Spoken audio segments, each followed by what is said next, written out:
This computer.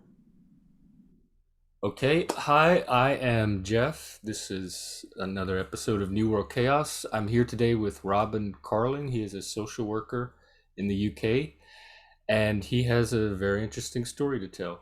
So, Robin, welcome. Hi, thanks for having me. Good to see you again. Um, yeah. So quick correction. I'm not technically a social worker. I'm on my way to becoming a social worker, so I'm not Ah, quite yet there yet. Don't want to oversell myself.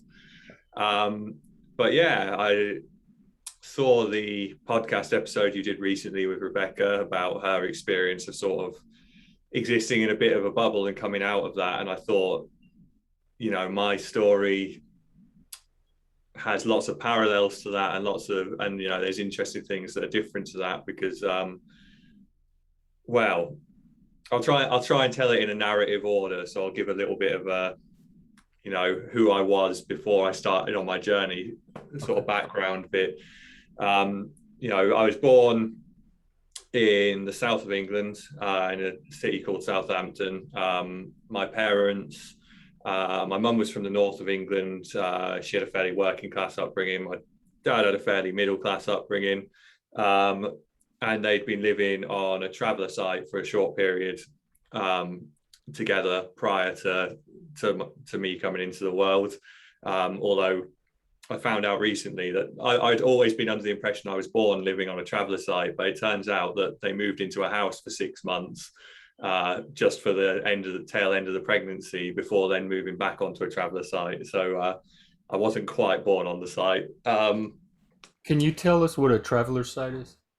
Yeah, so there's different types of travelers that you'll get, but these were the sort of the new age travelers. So I guess during the 70s, 80s, sort of that era, you got this subculture of, it was lots of sort of hippies and activists and that sort of people who would they would live in caravans and in these sort of little communities, and they might go on to into fields or different areas, and it wasn't necessarily legal, so we were getting moved on by the police quite a lot.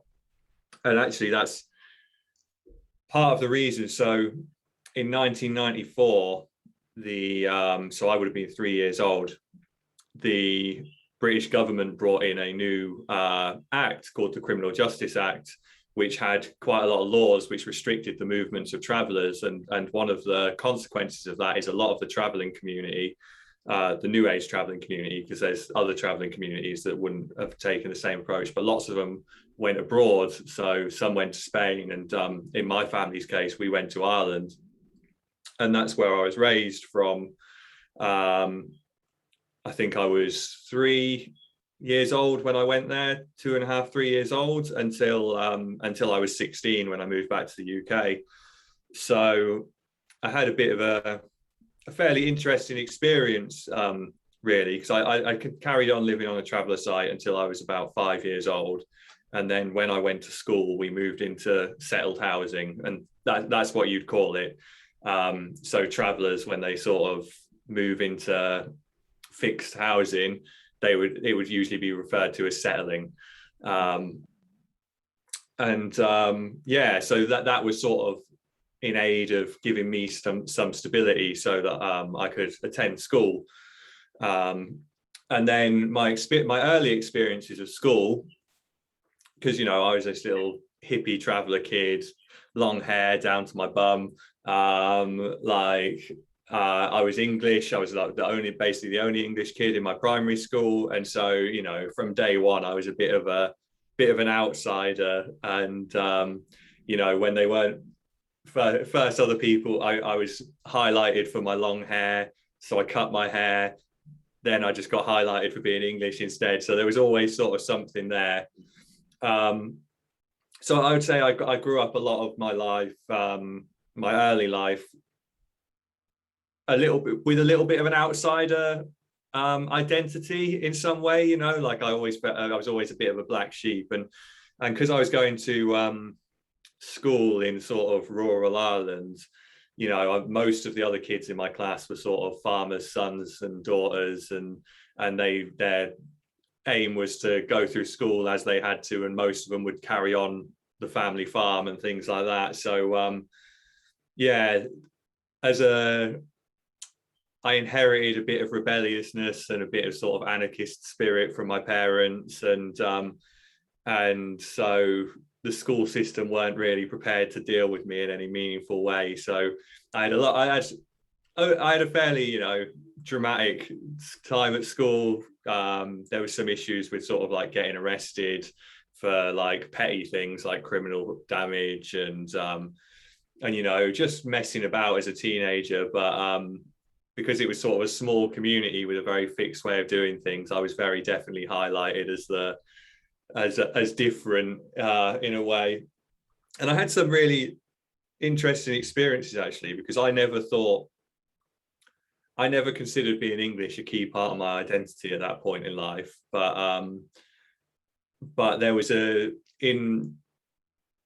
a long history between England and Ireland, because England invaded Ireland a number of times, and England ruled Ireland for a very long period of time, and it caused unbelievably large amounts of death there. And generally there's a lot of tension there. I mean, there's still tension in the north where England still rule, but there's a lot of anti-English sentiment, which I can understand to a degree. But as a teenager, lots of the other kids in my class would have heard their parents complaining about the English and things like that, but they wouldn't have had the understanding of it's the British government and the army that sort of caused the issues, and so I would get targeted for being English a bit, and there was this sort of like pro IRA sentiment to that sometimes, and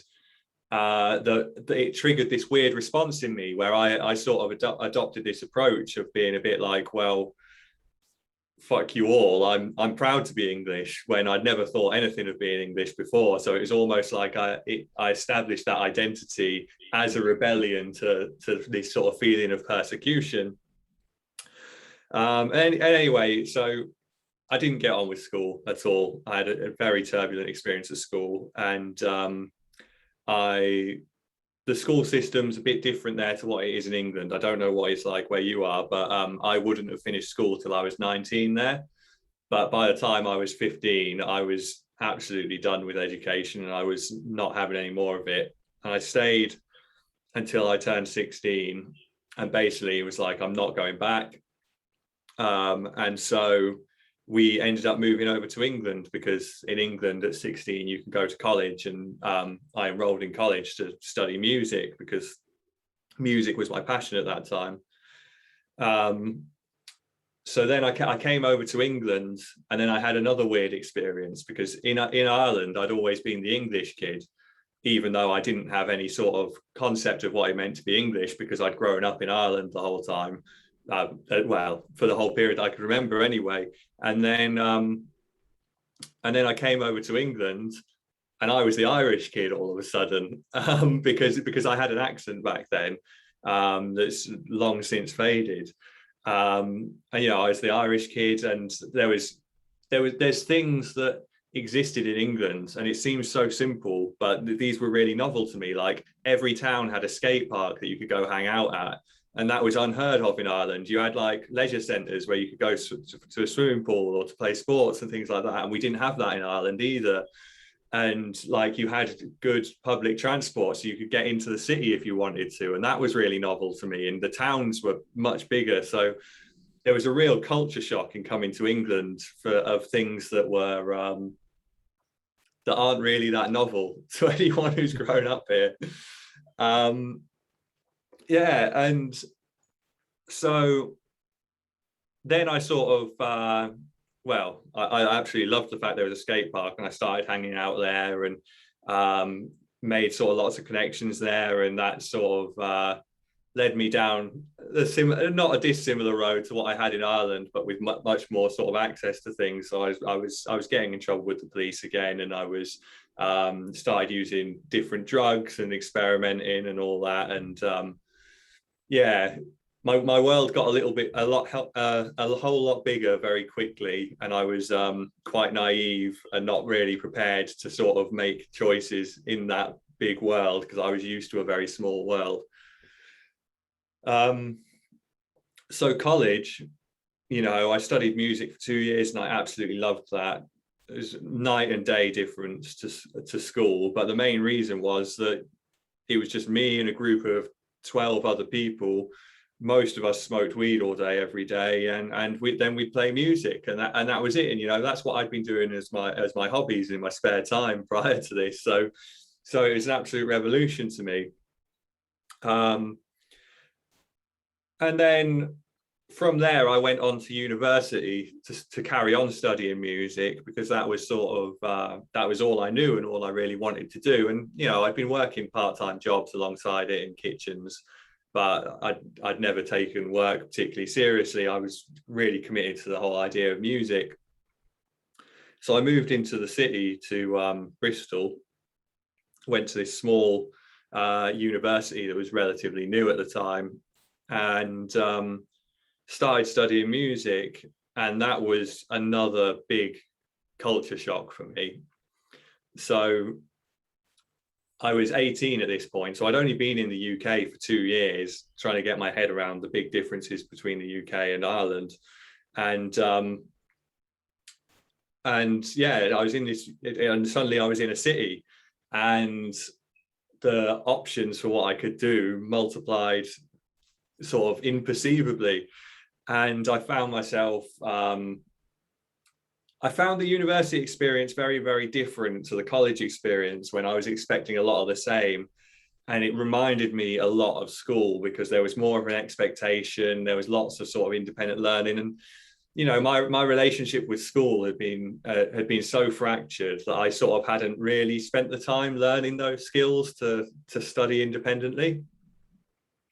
So I found university a real struggle, and I just got caught up in the partying side of things. And I would spend all my money on going out and drinking, going to clubs and going to gigs and all these different things. And then I'd find myself struggling to pay my rent. And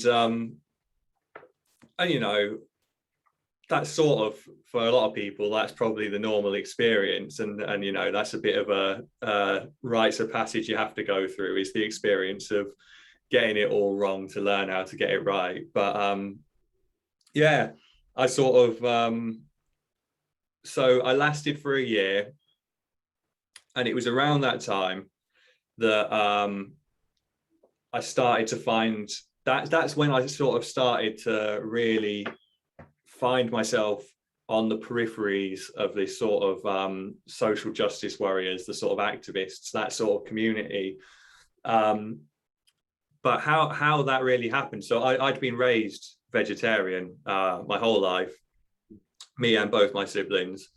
And in the family, my dad was a far stricter vegetarian than my mum was, and I was far stricter than either of my siblings were. And so I'd always sort of considered this something that was quite key to my identity in some way, which I didn't have a lot that was key to my identity at that point, because my identity had always been focused on sort of what my hobby was at that time. At one point my identity was that I played music. At one point my identity was that I was always at the skate park. I was a skater kid. At one point it was like my drug use, and it would change slightly, as I evolved through different types of music. So sometimes I was more punk, sometimes I was a bit more metal. And that sort of teenage experimentation of trying to find out who you actually are by attaching yourself to loads of different groups. I was definitely going through that. But the vegetarian thing had always been something that I'd held quite strongly. So then from there, I sort of I've lost my trail of thought then. Yeah, so I held on to this quite strongly, and I'd gotten into more political music over time. I'd started to listen to a lot more punk. I like, bands like Rage Against the Machine, who are very overtly sort of political, and I would, and the internet was becoming a much bigger thing by this point. I mean, I grew up in Ireland. We didn't have very good internet access, so we used it sort of maybe from 13 onwards. It was a thing, but it wasn't as big of a thing. Whereas when I came to the UK, it became much more of a thing. And MSN, Bebo, MySpace, all the old school social media sort of platforms. And so I'd come across sort of like political stuff, and I had that adolescent rebellious, oh, the world's a terrible place, there's all these problems, sort of outlook on things, very low resolution ideas of what is actually going on in the world, and sort of seeing these problems and being like, oh, it's easy, the solutions are obvious to me as a 16-year-old who's struggling to figure out who they are themselves. I can probably sort out all the world's problems. Was the arrogance of youth that you don't believe exists until you've gone through it. Yeah. So I remember one day, I was still 18 at this point, and I was walking through the Bristol city centre, and I saw a poster up on just someone had stuck it up on a wall, and it had someone with a balaclava on over their head holding a beagle. And it was for this animal rights group. And, the sort of, this is an image of someone who's broken into a laboratory, stolen a beagle and freed them. And to me, as a rebellious teenager who sort of had these ideas of sort of social justice and right and wrong and this deep held vegetarian belief, I saw that and I was like, that's what I want to do. That I want to be breaking into labs. I want to be doing that. I can get on board with this. So I contacted them. I think I contacted them through MySpace, if I remember correctly. And they got back to me and they said, yeah, we have regular meetings. Here's the place that we meet. Come down. So I think it was a Wednesday night that they held their meetings, but it's been quite a few years now, so I could just be making that up. But I have a feeling it was a Wednesday. So this one Wednesday night, I go down to this social centre where they hold it. It was called Cabele at the time, and it's an anarchist social centre, and I don't know anything about that really.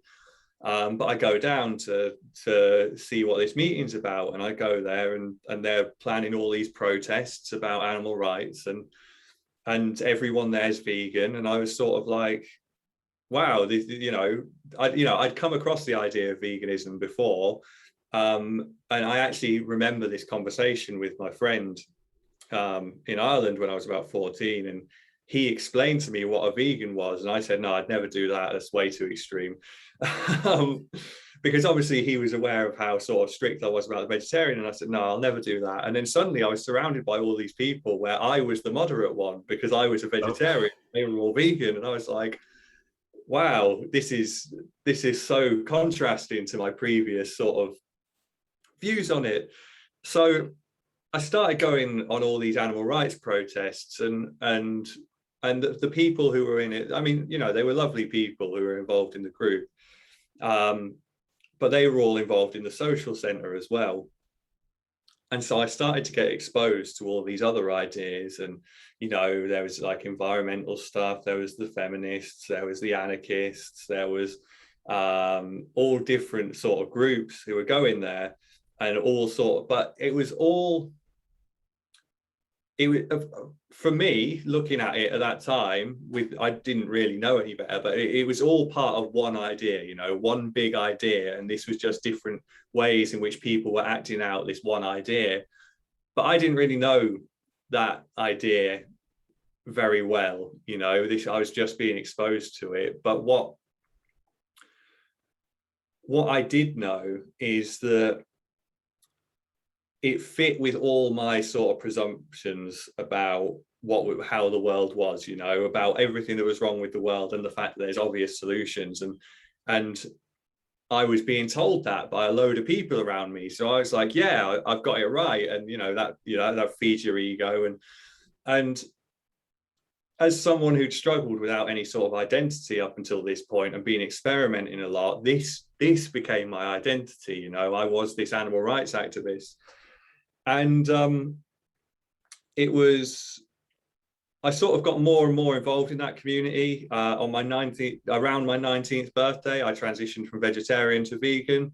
Um, and I started to meet loads of the punks and the squatters who were living in empty buildings around the city. And meanwhile, I kept sort of running myself into debt by drinking and not taking things seriously and not budgeting. And I found myself really struggling to pay my rent. There was some reasons for that. I got really unfortunate with housing for a period because my first landlord, or landlady, sorry, she died. It was a really nice house, and she died a few months after I moved in. And so her family wanted to sell the house. And so I had a contract for a year, but they were like, look, can you move out? Because we really want to sell this house in off the back of her dying. And so I was a bit annoyed about that, but I agreed to move eventually. And then I moved to another house on a temporary basis, but I was living with the landlord's daughter. And it was a student house again. It was a really strange mix of people in that house, actually, but it was quite interesting. But I was living with the landlord's daughter, and he was really, really overprotective and wanted to be really involved in the house in some way. And there was this incident one night where I'd been out in town at a club and met this girl, and we'd come back to my house, but we'd been speaking to this homeless guy outside the club, and we'd offered for him to get in our taxi so we could drop him off at a hostel before we went home, because he was trying to get to this hostel, or so he told us. And basically he followed us back to my house and was trying to get into the house, and I had to sort of say, look, no, like, we offered to get you a taxi to the hostel. But I was quite naive. I sort of trusted everyone and thought that I gave everyone the benefit of the doubt in every situation. So I wasn't majorly concerned at this point because I didn't see him as any great threat. And anyway, eventually I convinced him to go away. And then an hour or so later, we're talking 4 or 5 in the morning now, he's not banging on the door again, and he wakes everyone in the house up, and the landlord's daughter goes down and answers the door. And so anyway, eventually he goes away. The next day, I've got the landlord spitting feathers, absolutely, raging because he thinks that I put his daughter in this dangerous situation because I'm bringing random homeless people back to the house and so on and so forth. And I'm sort of really getting the blame for this, even. And 100% my responsibility, but I was quite naive and I thought I was doing a good thing. So I feel like he probably could have cut me more of a break than he did. So yeah, that things got quite tense in that house, and it was clear that I wasn't going to be able to stay there as a long-term option. So I had to move again. So I've only been in the city for about 9 months when I'm moving for the second time. Into my third house, and I move into this house, and it's all women in the house, and they're all away because it's the summer.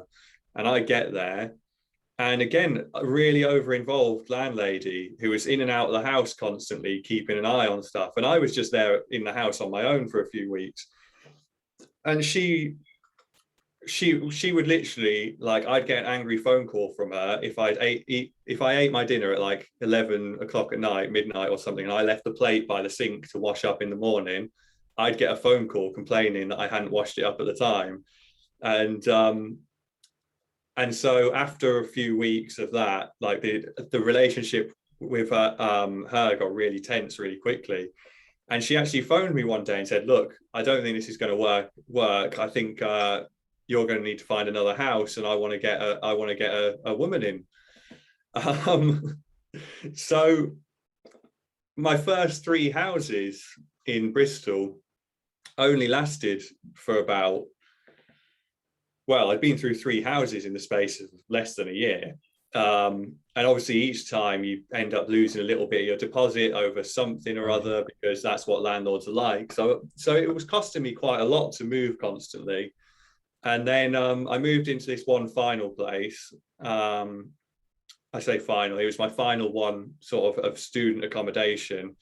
And it was horrible, man. It had holes in the floorboards. It was really cold. It was like so dingy.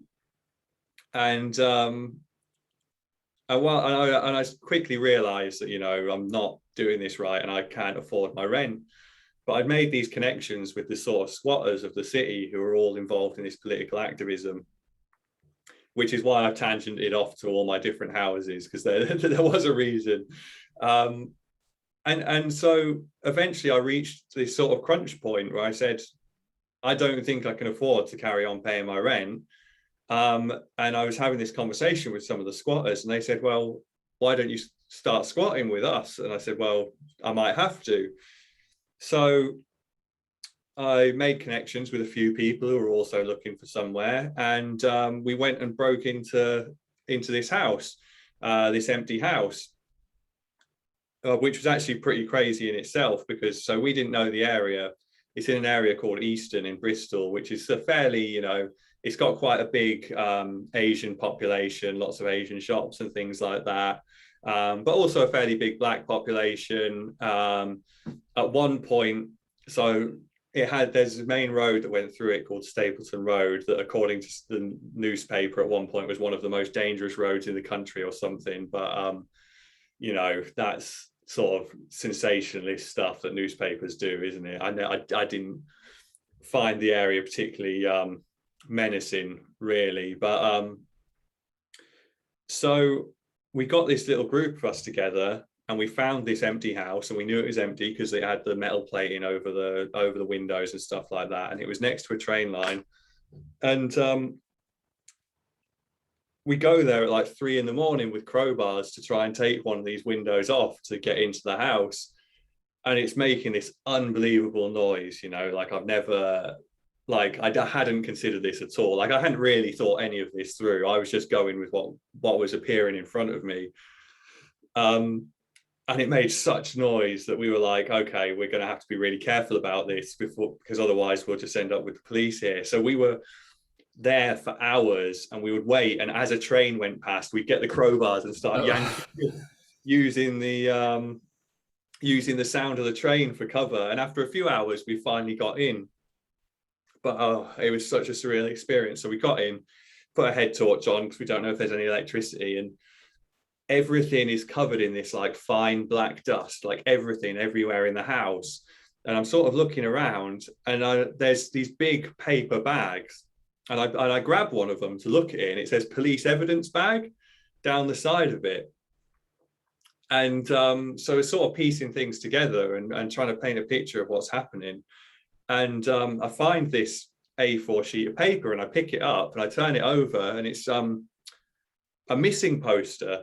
And basically it turns out that the guy who'd lived in the house before us had been missing, and it turned out that he'd been murdered by his landlord, the guy who actually owned the house, and the entire house had been a crime scene, and this black dust was fingerprint dust because they'd fingerprinted everything. Oh wow. So obviously this is like a really surreal experience, but at this point it's like 5 or 6 in the morning, and I've been up all night breaking into this house, and I'm exhausted. And then the police pull up outside and start banging on the door. But at this point in time, the law in the UK allows you to squat residential buildings if there's no one inhabiting them, and the owner of the house has to go to a civil court to get you evicted. So we would commonly refer to it as squatters' rights. And so we have this conversation with the police, and they leave, and we're sort of, my adrenaline's going, and we're sort of like, oh, I can't believe we got away with that. And then so we all start setting up sleeping bags and stuff in the living room, and we're like, tomorrow we'll get to work on taking the metal plates off the windows and putting the glass back in, because it's really cold, because the metal plates just let all the air through. And then I go upstairs and find a crate of 24 beers and a bag of weed in this guy's bedroom. So we had a little bit of a celebration with that. And anyway, so that was sort of the start of me really, really delving into this sort of lifestyle and this sort of ideology, really, because I dropped out of uni at that time. I dropped out of uni slightly before this, actually, because I just decided, you know what, I'm not enjoying this. I don't want to do it. All this political activism is far more appealing to me at this point in time, and that's what I want to be doing. And I can be quite tunnel visioned with the way I look at things. So, you know, I'm doing one thing. I couldn't be doing university and this political activism. It's one or the other. So I dropped out, and I made a really foolish judgment call on that, because I dropped out. I waited until I enrolled on my second year. So I got my student finance for that year, and then I dropped out because I thought I'll get more money this way. But obviously what happened is they then realized I wasn't attending university and said, well, actually, we need the money back. Mm-hmm. And that affected my long-term options for going to university, because I'd claimed 2 years of finance rather than one. Because if I'd only claimed one, I would have still been able to do a course. But because I claimed two, I wasn't able to do a course unless I paid for it myself, because I had, well, at least for the first year. So that was a decision that I made naive to the sort of consequences that had a very long-term impact. So Or you're still 19 at this point? Yeah. This is still 19. I probably haven't been 19 for that long, really. This is probably like a few months into 19. So all this happened in really quick succession. And the squatting, so it's not just punk kids squatting. There's an ideology behind it that motivates them, or that they do this under, like they're consciously enacting out an ideology. Yeah, so there's different crowds within the squatters, because you do get the sort of homeless drug addicts who are squatting as well, out of a sort of necessity, although we had little to no contact with them, really. Some people do it as a sort of lifestyle choice, but for a lot of people it's a political thing. And an illustration of that would be, there was this place we called the Factory, where basically a load of the sort of squatting community squatted this massive old abandoned factory, and they turned it into an anarchist social centre that was supposedly open to the public, although the public never went in. It was only the other anarchists and their sort of mates. And that place was it was a weird place, like a lot of the people within there, it was purely a sort of ideological lifestyle choice, because like they had parents with well-paid jobs who like would have sort of helped them out and things like that, but they chose this life as a sort of rebellion against that. And they did so many weird things. Like they wanted to be more eco, so because it didn't have heating, because it's this big factory, what they did is they created a wormery in the basement. So they basically, like, all their sort of compost and soil and stuff, and put worms in it. So basically it decomposing was supposed to generate some heat which would rise, but it didn't work, and all it meant was that the basement absolutely stank all the time and nothing was ever any warmer. And they would host punk gigs there, and they would have all these info stalls, like with leaflets of sort of anarchist propaganda and things like that. Lots of it was like, leaflets and books about Marx and all of this. It was, it was a very interesting place. But because of where I lived, I tend to spend more time at Cabele, which is the social centre where I'd initially met the animal rights group. And they have they have had some really good projects, like they had a bicycle workshop where local people could come and get their bikes repaired, and all they'd have to give was a donation towards parts, and they would teach people how to repair their bikes as they did it. And that was always quite cool, and I volunteered there and I learned quite a lot from that. But they also, they had their own bookshops and they had their cafe, and everyone who went there basically had the same beliefs and views in almost every regard, and all the books that they sold promoted the same ideological views and everything like that. But to me, and I think this is one of the things that really made it appeal to me, but one of those things you don't not realize until you really look back, quite brutal with yourself, that I felt like I was learning something that not everyone else knew, you know, like I felt smarter than everyone else. Like I thought I was learning something, and I just took it to be true because it supported my view on the world anyway. But also there's a inherent conformity bias there, isn't there? Because everyone around you is saying this is how the world should be viewed, and this is what the world's like, and all this information is accurate, and we're all in agreement. So there's nothing to really test you and make you question whether it is right or not. And so but it all felt really natural at the time, you know. So to me, there's like a few key things that sort of brought me into this world.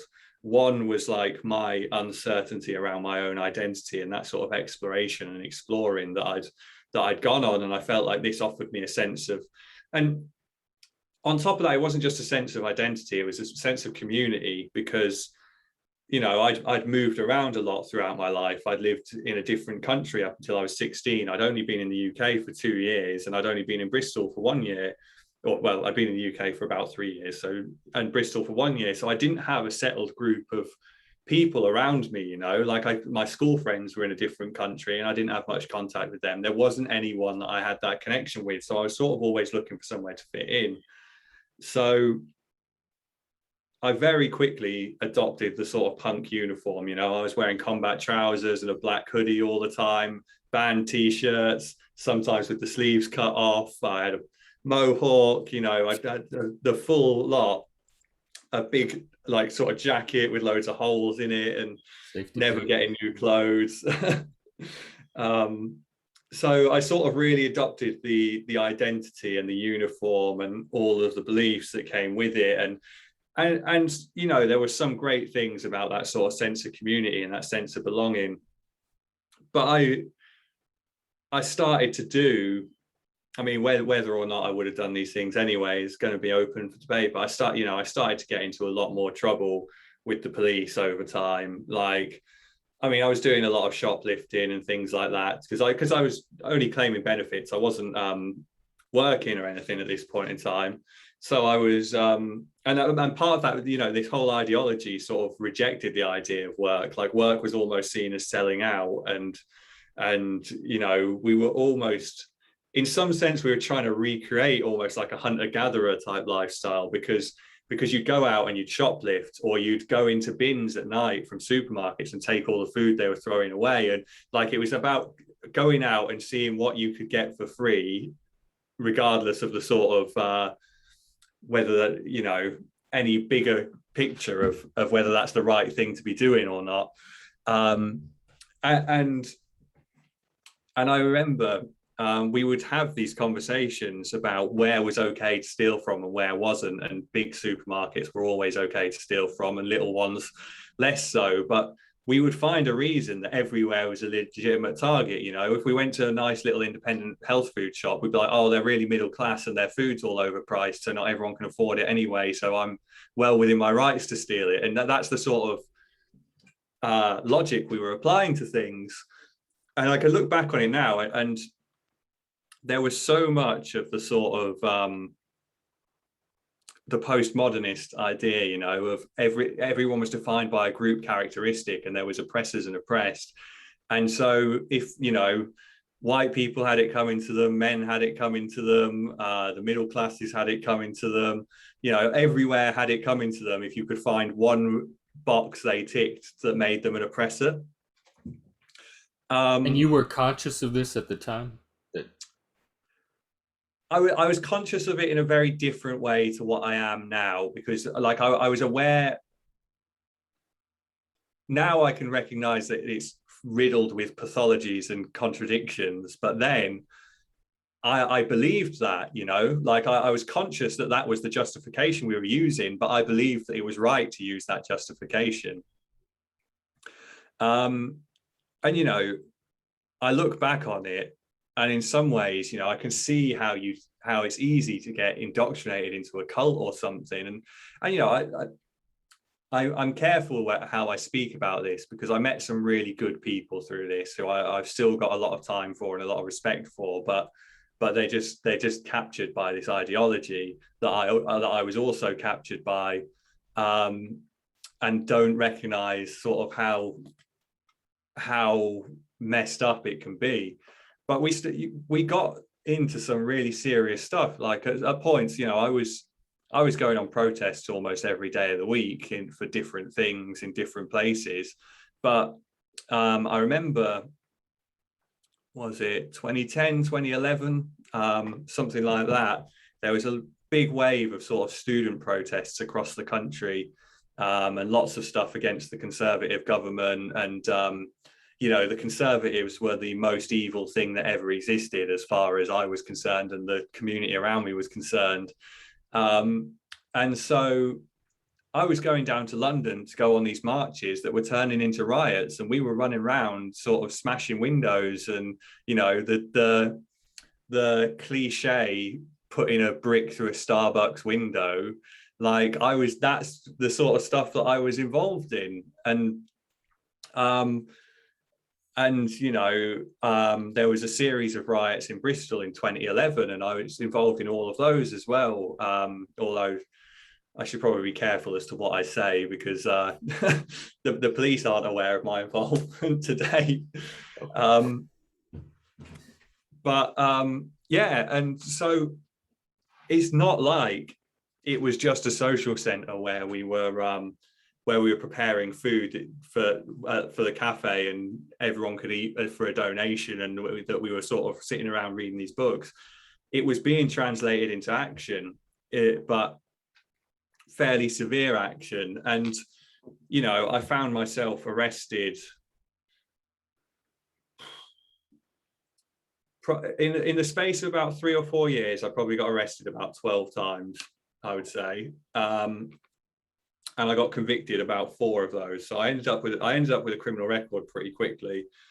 And at the time, this is an illustration of my sort of degree of commitment to this ideology at the time. Was I knew a lot of people who'd been to prison for different things, like whether it was animal rights or anti-fascism or all these different sort of things. And we promoted the narrative that basically if the police are hassling you, it's because you're doing something right, like you're upsetting the system enough that they're targeting you, was sort of how we thought about it. And I'd had a number of conversations, including a conversation with my parents, who were quite upset about the fact that I'd gone out and got this criminal record, where I basically said, there's a good chance that I'm going to go to prison at some point, but that's just part of it. I just accept that. So I was committed to the point where I was willing to sort of risk going to prison for my beliefs. And not just because you were some punk kid, but in your mind, you were living out beliefs that you held very strongly and that were important to you. Yeah, exactly. I was standing up for what was right, as far as I was concerned. I was standing up for this sort of idea of sort of like equality and anti-oppression, and it was about making a just and fair society, as far as I was concerned.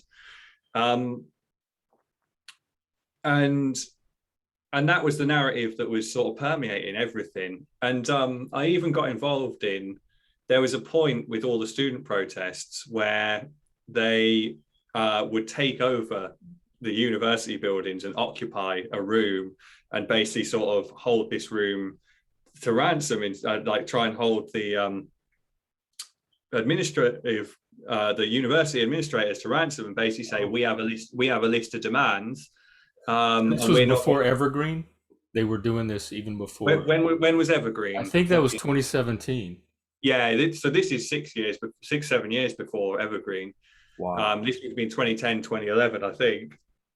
Um, yeah, because the riots in Bristol were 2011, and we would. I got involved in two of those occupations at two different universities, and I didn't even go to either of the universities. And so I was living inside like a classroom basically, and we would have our means of getting food, and people would donate to us, and we would have meetings multiple times per day, and we would design a safe spaces policy, and we would bicker and argue about what it is we were supposed to be doing and so on. And yeah, it sounds crazy, but it was a lot of fun as well. It also sounds fun, like seeing it from the inside. I can see why it would appeal to people like Yeah, you in that crowd. yeah.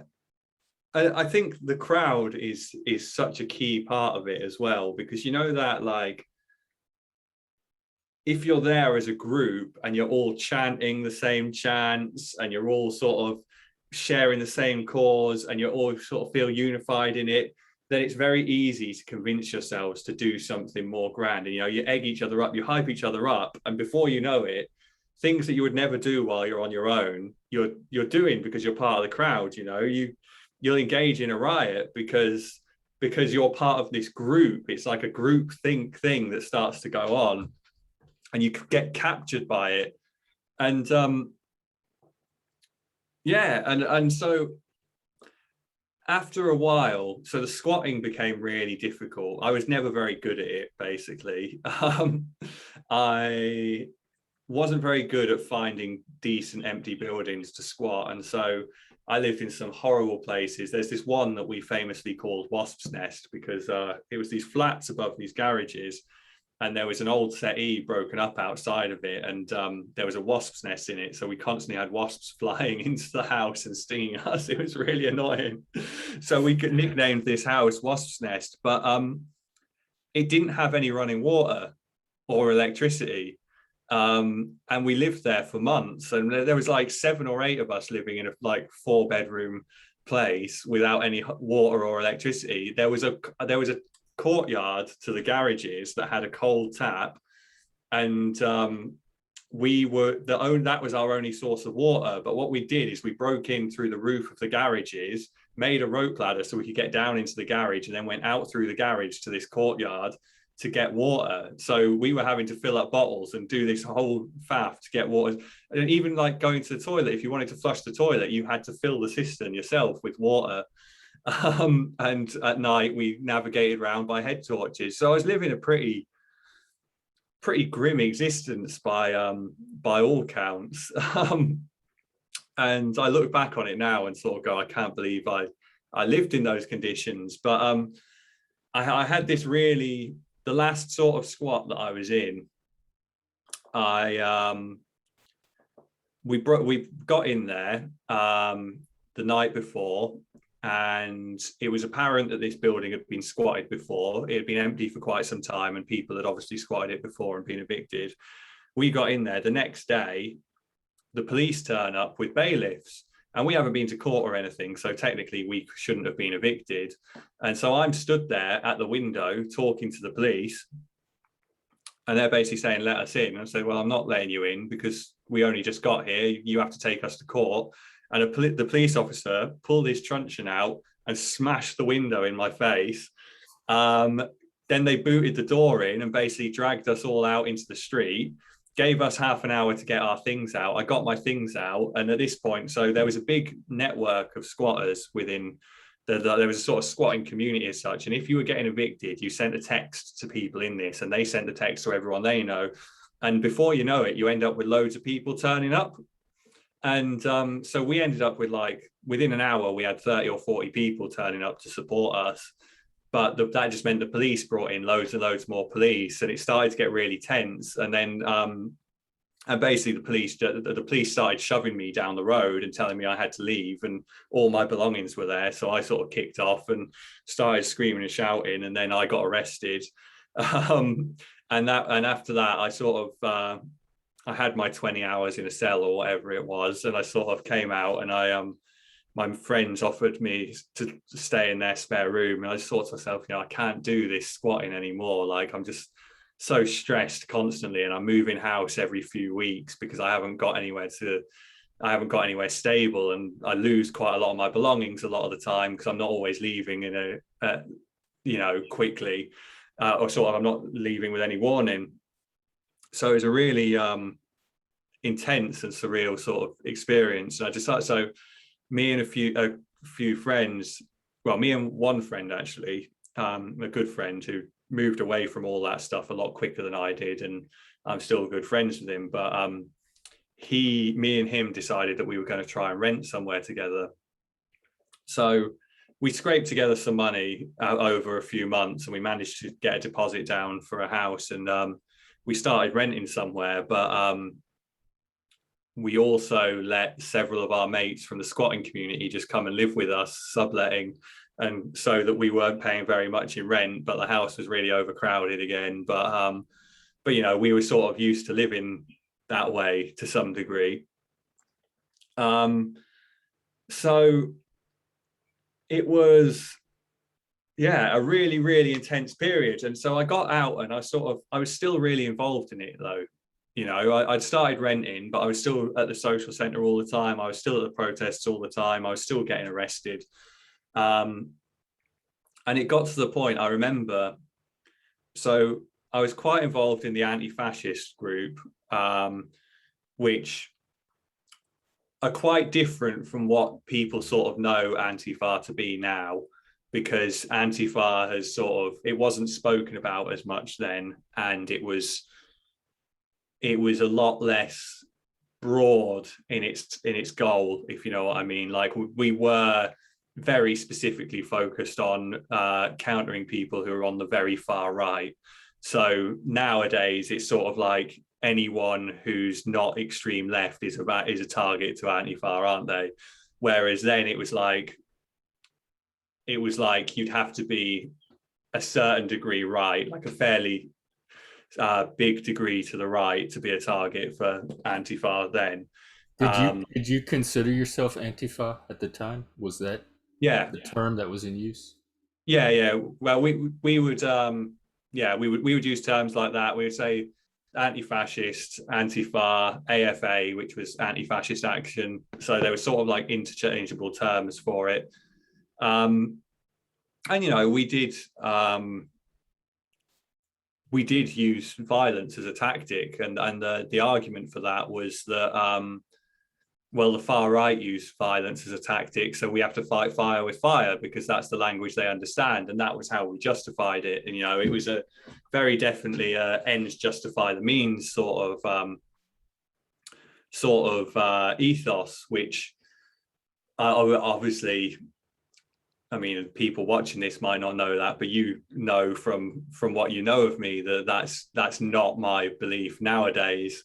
But that I was completely, this is what I'm saying. This ideology was so powerful to me. I got a sense of belonging, I got a sense of identity, and I felt like I was learning something, and I felt like I knew something that everyone didn't. So I had this sort of, that it fed my ego as well. And so I was just completely committed to it, because to me it was like, this is the answer to everything, and so I was completely committed to it. I was prepared to use violence, I was prepared to break the law, I was prepared to do all these different things, and live in absolute squalor, and because this was my life, this was who I was in my mind. And sorry, I just dropped something. Yeah, so I moved into this house, and I found myself quite unhappy. like generally. I was starting to feel a bit, some sort of, I guess, social anxiety of some sort. Like I always felt a bit on edge, like I was being judged. Um, and I think what that came down to was that all I'd seen so much bickering and infighting within this community, because everyone was always trying to get one up on everyone, and they were sort of, these the issue, the sort of what I'd deemed as sort of valid criticisms of why cis white hetero men, or all the other sort of labels that you can add to it. What I'd seen these as sort of valid, but these were being used to score points on each other all the time. And I was sort of like, we're supposed to be working together, but people were being called out left, right, and center for any minor infraction. And I think I started to feel quite on edge because not because I was consciously thinking I could be targeted at any point, but because it just creates a really uncomfortable atmosphere where you're sort of like, well, it's you don't necessarily think it's only a matter of time till I get called out, but it's only a matter of time till anyone I know gets called out, and you're sort of like, can I trust anyone? Because everyone is showing themselves to have some shortcoming somewhere that's unforgivable. And it was unforgivable, was the sort of the it wasn't oh, you've acted this way because you're privileged white male. It was, you've acted this way because you're fundamentally flawed, and you acting that way is a completely unforgivable thing. And it could be something like, you talk too much in a meeting. You talk too much because you're a privileged white male who's used to taking up all the space, and you're not giving space to other people. And suddenly it's sort of there's this narrative that you're somehow this horrible oppressor because you had a lot to say in a particular meeting. And so it's a really challenging atmosphere to be in, but I was really committed to it, and I was sort of like, well, this is how it has to be, because we're trying to establish utopia, and you can't make an omelette without breaking eggs, basically, was how it sort of felt to me. And then over time, I started to see people falling out with each other more and more, and I think what I really started to see was this massive contradiction where it was all about being non-hierarchical. That was the narrative. Everything was about everything being as horizontally organized as possible. We didn't have leaders. We didn't have any sort of hierarchy. And I loved that idea. But what I started to see was that people were always trying to get one up on each other, and people were trying to establish their dominance and move up the ladder, and there were hierarchies everywhere. And that's where I started to become disillusioned with it. That, and I got fed up of getting arrested all the time, and and all the sort of stress that was coming with it. And I started to feel really like, this doesn't feel like a sustainable way of living. But also, like, the perfect image started to crack a little bit. I sort of saw this thing that I was like, oh, we're creating utopia. To actually, are we just reflecting everything that we claim to be in opposition to? We say we're non-hierarchical, but we're acting out all the bullshit power dynamics that we were complaining about. So I started to become a bit disillusioned with it in some way, but I was still very much involved because that was my identity and that's who I was. And at this point, so by the time I'm living in stable housing rather than squats again, I'm probably 22. So we're talking sort of 3 years of this before. So I've been involved in it for a long time. And I met this girl who I ended up in a relationship with when I must have been, so let me just work this out. So yeah, when I would have been 23. And she was moving to Manchester for a job, which is another big city in the UK. So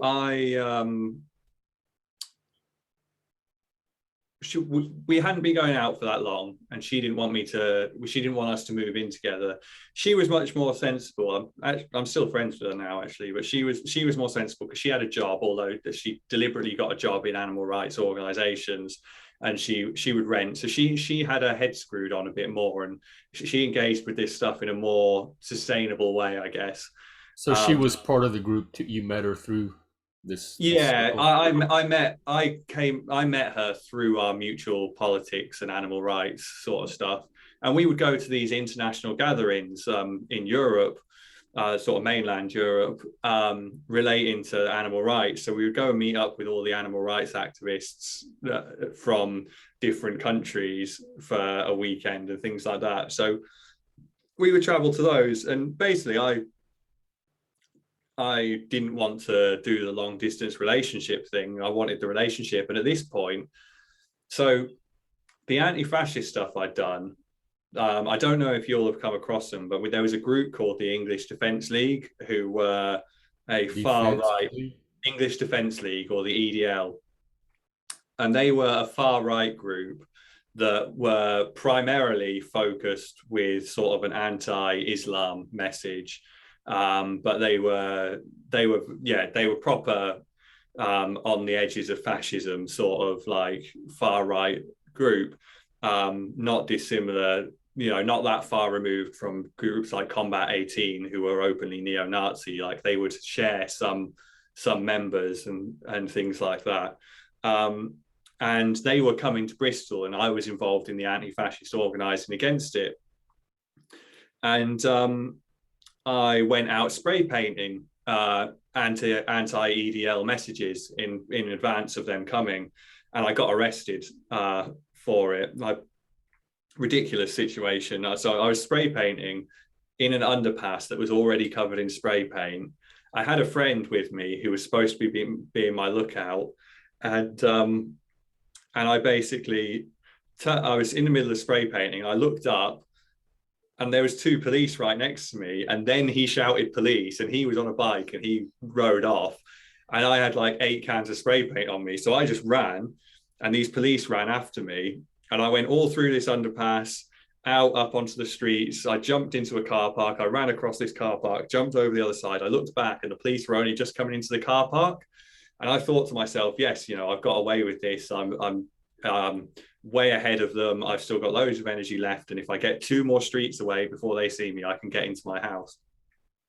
So I'm running down the street, and this other guy on a bike cycles past, sees that the police are running after me, cycles up behind me, jumps off his bike and just grabs my neck and slams me headfirst into a parked car.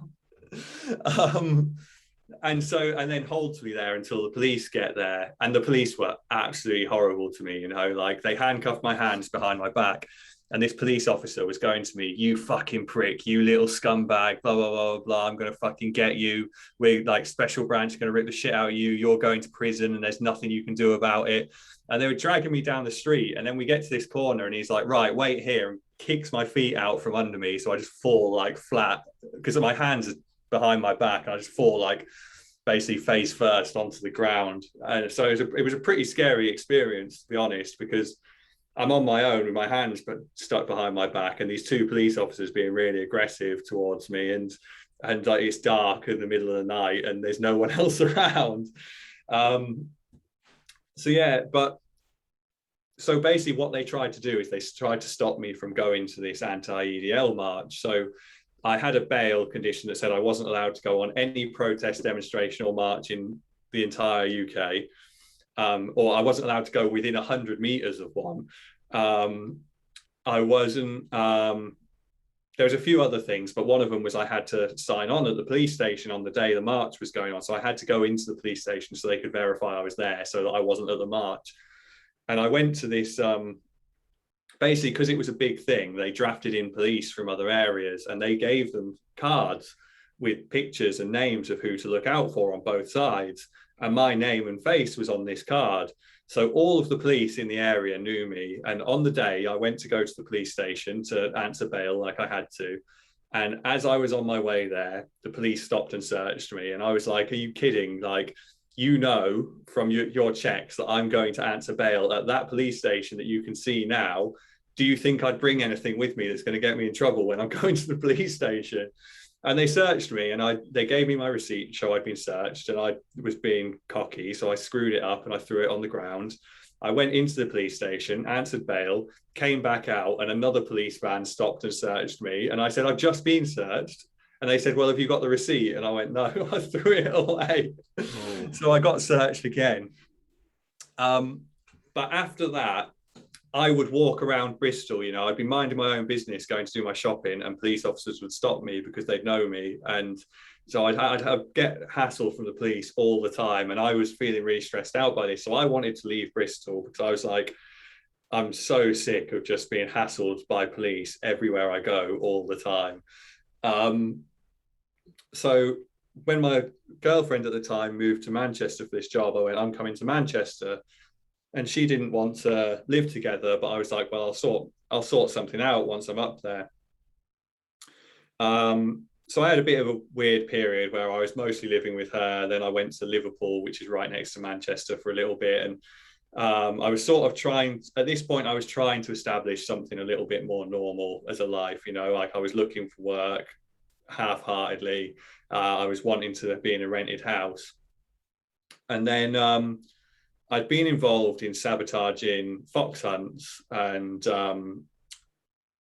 other blood sports, which are actually illegal in the UK. I'd been involved in sabotaging them since I was 19 as part of all of this activism. And like I say, I'm 23 at this point, I think. Actually, probably 24 by this stage. And the government are starting culling badgers in relation to bovine TB. So what they're doing is they are using two methods. They're getting these sort of contracted marksmen out to shoot them at night or to trap them during the day. So they'll put out traps in a set area, and their aim is to kill off a certain amount of the badger population under the premise that it'll reduce TB. I don't feel like I know enough I haven't done enough research to really form an opinion on it. But at the time, the narrative was that the science says this won't work, and it's just it's an unnecessary killing. And to me, and my sort of ethos, I would say, I sort of felt, I don't know, I still do feel this, that it's not justified to be killing wildlife for the sake of farming, because there are other methods. If you're trying to reduce bovine TB, that to me is not a sufficient reason to be then killing thousands of badgers. And so it was a big thing that this was going to be happening, because it hadn't happened in the country before. We didn't really know what it was going to be like, but it was set to happen for 6 weeks.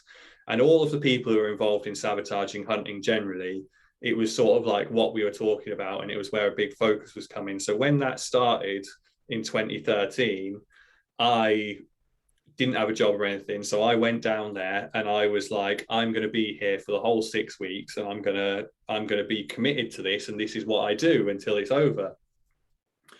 So that meant that I neglected every other aspect of my life, and it cost me my relationship at the time, because I was refusing to deal with the sort of necessary parts of my relationship because I was doing this. I remember, embarrassing to sort of think back on now, but I remember saying to my girlfriend at the time, I would have thought you'd understand that this is bigger than you or me.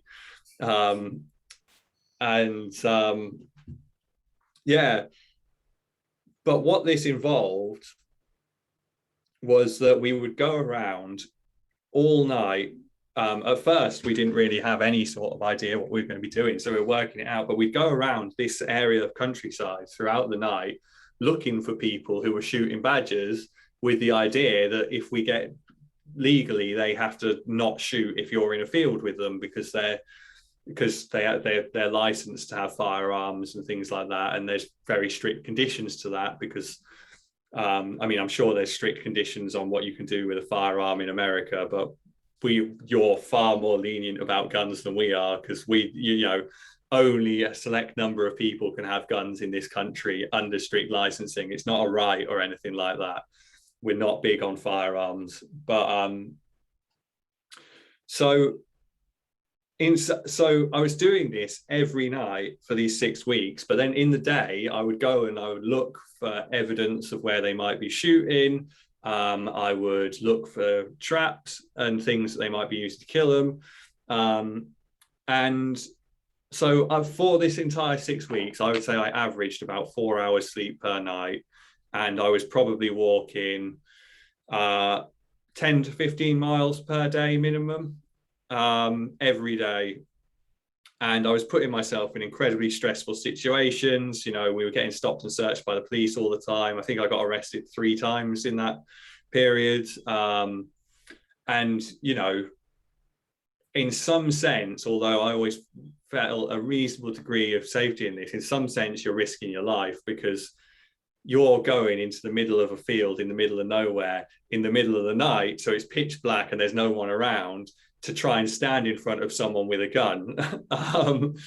so, but I learned a hell of a lot about myself from that. And so we got to the end of the 6 weeks and it turned out that they'd killed like hardly a fraction of what they were due to. And we'd been really successful. And part of the reason we were really focusing was because this was supposed to be a trial. And if it did well, they were going to roll it out across the whole country. And if it did badly, they wouldn't use this as a method of dealing with bovine TB. So theoretically, if we stopped them there and then we would be stopping any other cull zones from being started up.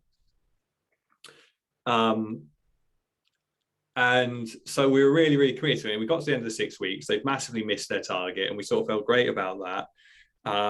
There was 2 cull zones that were running at the same time, one in Gloucestershire and one in Somerset. So Somerset finished a bit later. Somerset finished a bit earlier, sorry, but then they gave it a 6-week extension because they'd missed their target. So when Gloucestershire, where I'd been, ended, I went down to Somerset because that was still going on. So I said, I'll help out there. And then after about 4 days, I think it was, they extended Gloucestershire by 10 weeks. So it had only been 6 weeks originally, and they added a further 10 weeks onto it. So I went straight back to it. You know, if they extend it by 10 weeks, I'm staying for another 10 weeks. And so overall, I was there for 3 months doing this all day and all night, every day and night for that whole period.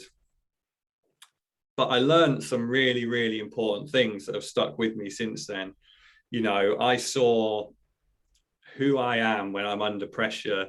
I learned because I still hadn't worked out my identity as an individual, because everything I'd been doing, it was relying on this group think ideological identity that I'd sort of created and bought into effectively. But this, I was so out on my own. Although, you know, I would be working with 1 or 2 other people every day and every night, but that would chop and change. And 1 or 2 other people is very different from a big sort of group and community. And I saw who I could be under pressure. I saw my sort of capacity to take on responsibility and to push my own limits and to, you know, remain calm and level-headed and logical, and someone who people could rely on, and someone who could think about things sort of in a sort of problem-solving way.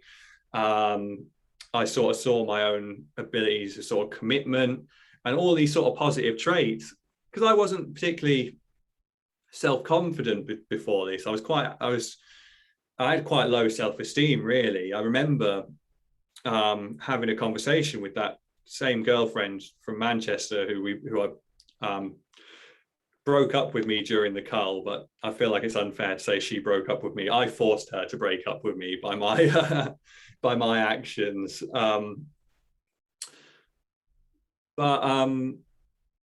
Yeah, so I remember having this conversation with her where she was basically trying to encourage me when it came to finding a job, and I said, I was basically saying, it's easy for you. I've got a criminal record. I haven't got any experience. I haven't got any qualifications. All I've got to look forward to is turning 25 because my benefits will go up then. And that was the sort of mentality that I took around with me. And part of that was a byproduct of this ideology that I bought into, where you're encouraged to see yourself as a victim, as this sort of person who's being oppressed by society. And so I'd really took that on board, and I was like, well, there's nothing I can do about my situation because the world is constructed in a way that my situation is forced upon me. And so I don't have an active role to play in that. I'm just a victim. And that's how I looked at it. And that's how I looked at myself. And it's so disempowering and depressing. And, like for all the good times I had, and there were periods where it wasn't completely horrible, but my mental health wasn't good during this period, man. I was so prone to sort of being depressed and being upset and feeling isolated. And there were days where I didn't want to get out of bed. And I remember things like that. But they just seemed, that was just part of my victim status to me. To me, it's just another thing you can tick to declare yourself a victim. Oh, I've got bad mental health, feel sorry for me. That's not to belittle the struggles of mental health. It's not like I've changed my life and everything's gotten better. I still have a tendency towards depression from time to time. I still can struggle with isolation and overthinking and anxiety from now and then, but I just my attitude to it is just completely different, and that enables me to overcome those things, to sort of function and still achieve in face of them. And those things are difficult, and I have endless sympathy for anyone who struggles with them, but then it was like this learned helplessness was what I had. But these experiences on the cull really, really shaped me and brought these individual qualities to the surface and to my attention. And then it ended. The cull ended, and that was such a shock. And the only thing I've ever found that compares to it, that I feel any sort of, sorry, my cat was just making a really weird noise, that makes me feel like that's someone understands exactly that experience, is when I've read about soldiers coming back from war, and when I've heard them talk about how they felt in amongst civilians and things like that. And I'm like, that sounds like where I was at mentally, because I'd spent 3 months completely absorbed in this, hardly sleeping, pushing myself to the limits constantly. And then it ended, and I didn't actually have anywhere to go, because I didn't want to go back to Bristol, because I'd left Bristol for a good reason. There was no reason to go back to Manchester, because me and my partner had split up, and she was the reason I was there. So I was like, where do I go? And I'd made friends with some people from Nottingham through the cull, and they said, well, come back with us. We're going to have a party to celebrate that it's all over, and then you can figure out what you want to do. And I came back to Nottingham, and we had the party, and I just ended up sticking around. And I actually still live, well, I don't live in Nottingham now. I live slightly outside of Nottingham, but I've been in this area for 7-8 years now off the back of that. It wasn't even a planned thing. I just ended up here as a byproduct of that. But I remember most of the other people, the people who I sort of invited me back, they all had jobs to go back to, but I didn't have any of that. And I just found myself like, I would go and grab some cans of cider at 11 o'clock in the morning. I'd be wandering around the streets drinking, just because I'd be like, well, I don't really know where to go or what to do. I don't know how to interact with anyone else, because they don't understand what I've just been through for the last 3 months. And how can I even begin to explain what that's like? So there's sort of stages to me moving away from ideology. The first was that I saw the sort of image started to shatter. I sort of started to see the cracks and the contradictions, but I was still really, really embedded in it, and saw that as part of the process.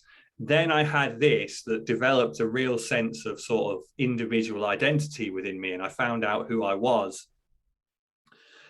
Over time, I managed to sort of snap out and get used to being back amongst the civilians, as it were. And I started to look at things like work more seriously. And I started, I didn't have, like I say, I had a criminal record, no experience, no qualifications. So I was working for an agency in warehouses and factories. And when you're working on an agency, they call you up at 2 o'clock and say, we need someone at work for 3, can you do it? And if you don't take it, you don't know when you're going to get work again. And sometimes, I mean, there was this one place, it was absolutely ridiculous. I would get there for 8 p.m. and they'd want me to work till 8 a.m. And I'd be doing like a mundane thing, like I'd put bags of corn flour into their boxes to go to the supermarket, and I just sit on a conveyor belt or stand on a conveyor belt, just bag in a box, move, bag in a box, move, doing hundreds and hundreds in an hour. So I really didn't enjoy that work, but I had money coming in, and that was something. I could afford to eat. I wasn't having to steal. I was like, you know, making my own way and paying my own rent a little bit. And then but yeah, I was still very much on the edges of this thing, because in Nottingham there was another anarchist social centre, and I spent my time there, gravitated towards that. All my friends were still very much of the same ideology, all possible, although not quite as committed and like absorbed by it as they were in Bristol, because most of these people had jobs and were balancing it out with something, that there was some balance between the ideological activist life and something resembling normal life, if you want to use that term. And then after a few years of that, I was getting fed up with this. I was in a new relationship with someone I was living with, and I'd sort of said, I wanted to use my experience for something, and I had considered that I'd like to work with young offenders. But again, I was like, I've got a criminal record, I haven't got the experience or the qualifications, I'm never going to be able to do something like that. So it's just a dream that I had no idea how I'd get into it or how I'd follow through on it. And my girlfriend, who I was living with at the time, she said to me, like, oh, there's this housing association and you can go as a relief worker, so you're just covering the odd shift here and there. And why don't you put in an application and see if they'll accept you? And I was really reluctant, and I didn't think that I'd get it, but I did it. And I got the job. I got offered the job. And so I started to put my name out to all the different services so that I could cover more and more shifts. And over time, I managed to build up to doing sort of full-time hours. And then they accepted me to do it at the young people service. And I wanted to work with young people because I felt like I could relate to young people with a sort of chaotic life, because I'd led a very chaotic life through my late teens and early 20s. And before and after that. And so I went to work in this place, and they were constantly short-staffed. So they were offering me, even though I was only a relief worker, I was getting 60, 70, 80-hour weeks every week. And after a month, they offered me a temporary contract because they wanted to contract me to the place, because I took to this work like a fish to water, like for the first time ever, I was doing something that I enjoyed and that I could feel passionate about and that meant something. And I could use that commitment and that passion and that dedication and that ability to deal with stress and pressure and to problem solve. I could use all those skills that I'd learned in the Cull and that had come to the surface in this professional environment.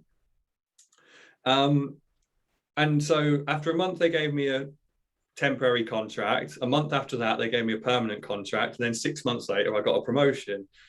And so my world, this is unheard of to me, to be progressing in a workplace is unheard of. To be enjoying your work was unheard of. So this absolutely blew my mind. And I just threw everything I had at this job. And I was there for 3 years, and probably for the first 18 months, it was rare that I would work less than 70 hours in a week. Even I was doing double my contracted hours almost every week. And that to me was the key, the final sort of step to moving away from the ideology, was that now I had a purpose and a meaning in my life, and something that I could feel good about that wasn't based on the ideology. I'd now I could see that there was more to learn than what the ideology offered, and that the ideology wasn't all perfect and it was full of flaws. I could see that there was more to me than my group identity and this sort of idea of being a victim and of viewing the world as this sort of oppressed narrative. And now I found a source of meaning outside of that ideology. So all of those things that brought me into the ideology were now being replaced with something substantial and sustainable, that in the, you know, I could I could fill those holes in a more positive way than I ever had been before. And I started to establish social networks because I was interacting with other people. I started to establish social networks that weren't based exclusively on my ideological grouping. Um, and I started to, one of the big things that struck me, and it was weird because of how ideologically possessed I was. It's funny to me that this came naturally to me, but I would be working with such a wide range of clients that, you know, I would have to work with sex offenders and perpetrators of domestic abuse and you know, people who my ideology would have sort of suggested were evil and deplorable, who you wouldn't ever sort of beyond redemption, I guess. And there was people I was working alongside, especially when it came to sex offenders. There was a surprising amount of people who were like, I don't feel comfortable working with them. But to me, I was like, well, it's your job to work with them. You know, it's my job to work with them. I've got to see the best of them. I've got to help them because that's my role. And so I started to really empathize and put myself in the shoes of people who were very different to me and who looked at the world in a very different way, and to see all these different perspectives. And it took me years to sort of really understand it, but the lesson that I sort of came from that was basically, you know, who am I to say what I believe is right? You know, just because I think it's right, there's a million different interpretations of this, and there's every chance that I'm wrong. God knows I've been wrong before. I've been wrong countless times before. So how do I know that I've got it right this time? Because I've got a lot of learning to go. And that's a big thing for me to be at that stage, having been this little arrogant, know everything activist when I was a teenager. Um, and you know, it continued to progress in that way. So from there, I stayed in that role for a number of years. I gave that job absolutely everything and actually ran myself into the ground. Before that, although I'd worked on and off for years, I had only ever had about 2 days off work sick, ever, from sick, working a lot of the time from 16 to then. And I'd only ever had about 2 days off sick.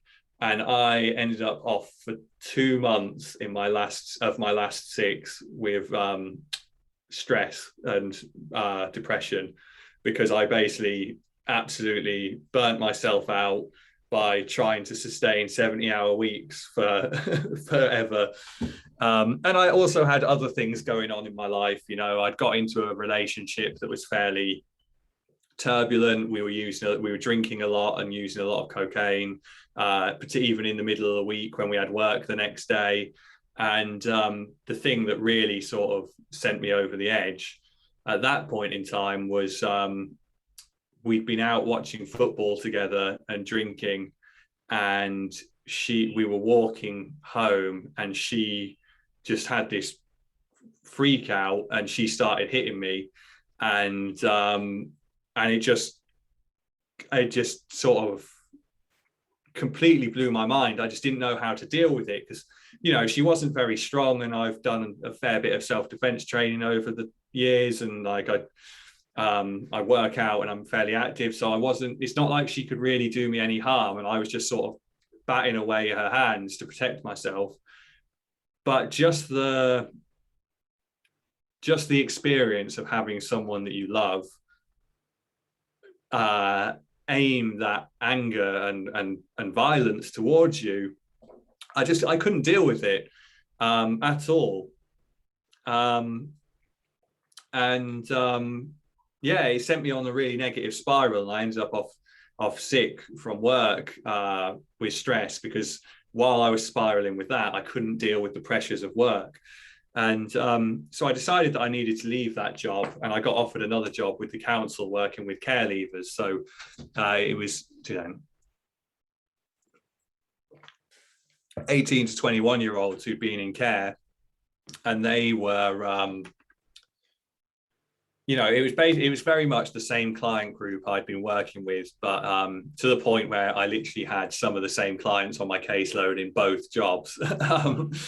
But it was a different experience. It was paid better. There was more opportunities attached to it. I had a bit more flexibility and freedom. I was rarely working much over my contracted hours. And if I did, I could take that time back instead of just racking up hours and hours and hours all the time. And I actually didn't enjoy that job. It was a great opportunity, but I think partially, so there's two aspects to this. One is that I really wanted a change from what I'd been doing because I was so burnt out with it. And because I was working alongside lots of the same professionals and with the same clients, it didn't feel like a big change. So I think some of the sort of burnout and hangover from my previous job carried over with me. And then some of the, and then COVID struck, and I was working from home, and everything was completely self-motivated, but I wasn't able to do a lot of the meaningful work. Lots of it was tick box exercises. And I just really found myself not enjoying the job. And I decided that it wasn't for me after about a year. And I was looking for other jobs, and a job advert came up for a social work apprentice within the council, and they basically wanted someone to work in the child protection team and to go to uni and study to be a social worker at the same time, which is what I'm doing now. And basically, I didn't even know if I wanted that. I just applied because I was like, well, I fucked up my education opportunities once already. You're not going to get many chances where you're going to get a degree paid for you. I'll kick myself if I don't put an application in. So I applied for several other things, including that. And I said, you know what, I'll see if I get what I get offered, and I'll make a decision then. And I got offered several things, and I thought about it, and I say, I'm just going to have to go with the one where I get a degree, because even if I don't like it, in 3 years' time, I'll be qualified, and it opens up these opportunities for me. And I guess the sort of, and I've enjoyed this work a lot since making that change, but it's not been without its challenge, because basically I see exactly the same ideology that I've worked really hard to get away from, that was so disempowering to me and so destructive, and just so clearly flawed. The university are teaching that same ideology as if it's fact, and the council are embracing aspects of it as well, with their like, I recently had an email about what they're doing to improve sort of relations between like race relations, I guess would be the term, although it seems like weird terminology, but then to decrease discrimination. And one of the things they're doing is they've got a quota for percentage of management roles going to Black and minority ethnic people, which is the term they use. I don't really like the Black and minority ethnic term, but yeah, BAME. But so that they've got employment quotas that basically say, we have to have this many Black managers. And to me, that just is so counterproductive and ideological, because one, if you're basing your employment section, like there are initiatives I support. Like I think that getting rid of names on applications when you're shortlisting is really valuable, because we have a sort of in-group biases and things like that. So if someone's got a name, if someone's got a British name, it's going to seem more there's going to be potentially a bias in favor of the person with the British name over the person with the African name that the person reading it doesn't necessarily know how to pronounce. So I can see like things like that I can get on board with because they're just leveling the playing field, but it's still very much based on the individual. But when you start putting in a quota for percentage of people you need to employ from a certain ethnic background, then you are potentially not employing someone based on merit because you're better. And you know, I speak to other people, and you know, to pull out that trope that's almost become a sort of, you know, it's a phrase that is almost turned into a caricature that if you say it, it's because you're a racist. But you know, I've got black friends, I've got friends from different ethnicities to me, and I speak to them about these issues because I'm interested in their opinion. Because you know, I'm, although I reject a lot of the sort of ideology behind it now, I'm also perfectly sort of prepared to go, actually, you know, I am white, so I probably don't entirely understand what racism is, and because I haven't experienced it directly. So if I'm getting it completely wrong, I want them to tell me. But I speak to them, and they think it's ridiculous as well because they don't want people to be questioning whether they got the job because of the color of their skin or whether they're actually qualified for the job. And they want to get a job based on merit. And they don't want, and even if they got a job based on merit, they don't want this narrative that would make other people question whether they got it on merit or not. And it's just so condescending to black people and to minority ethnic minorities. It's, you know, it just seems so condescending and counterproductive.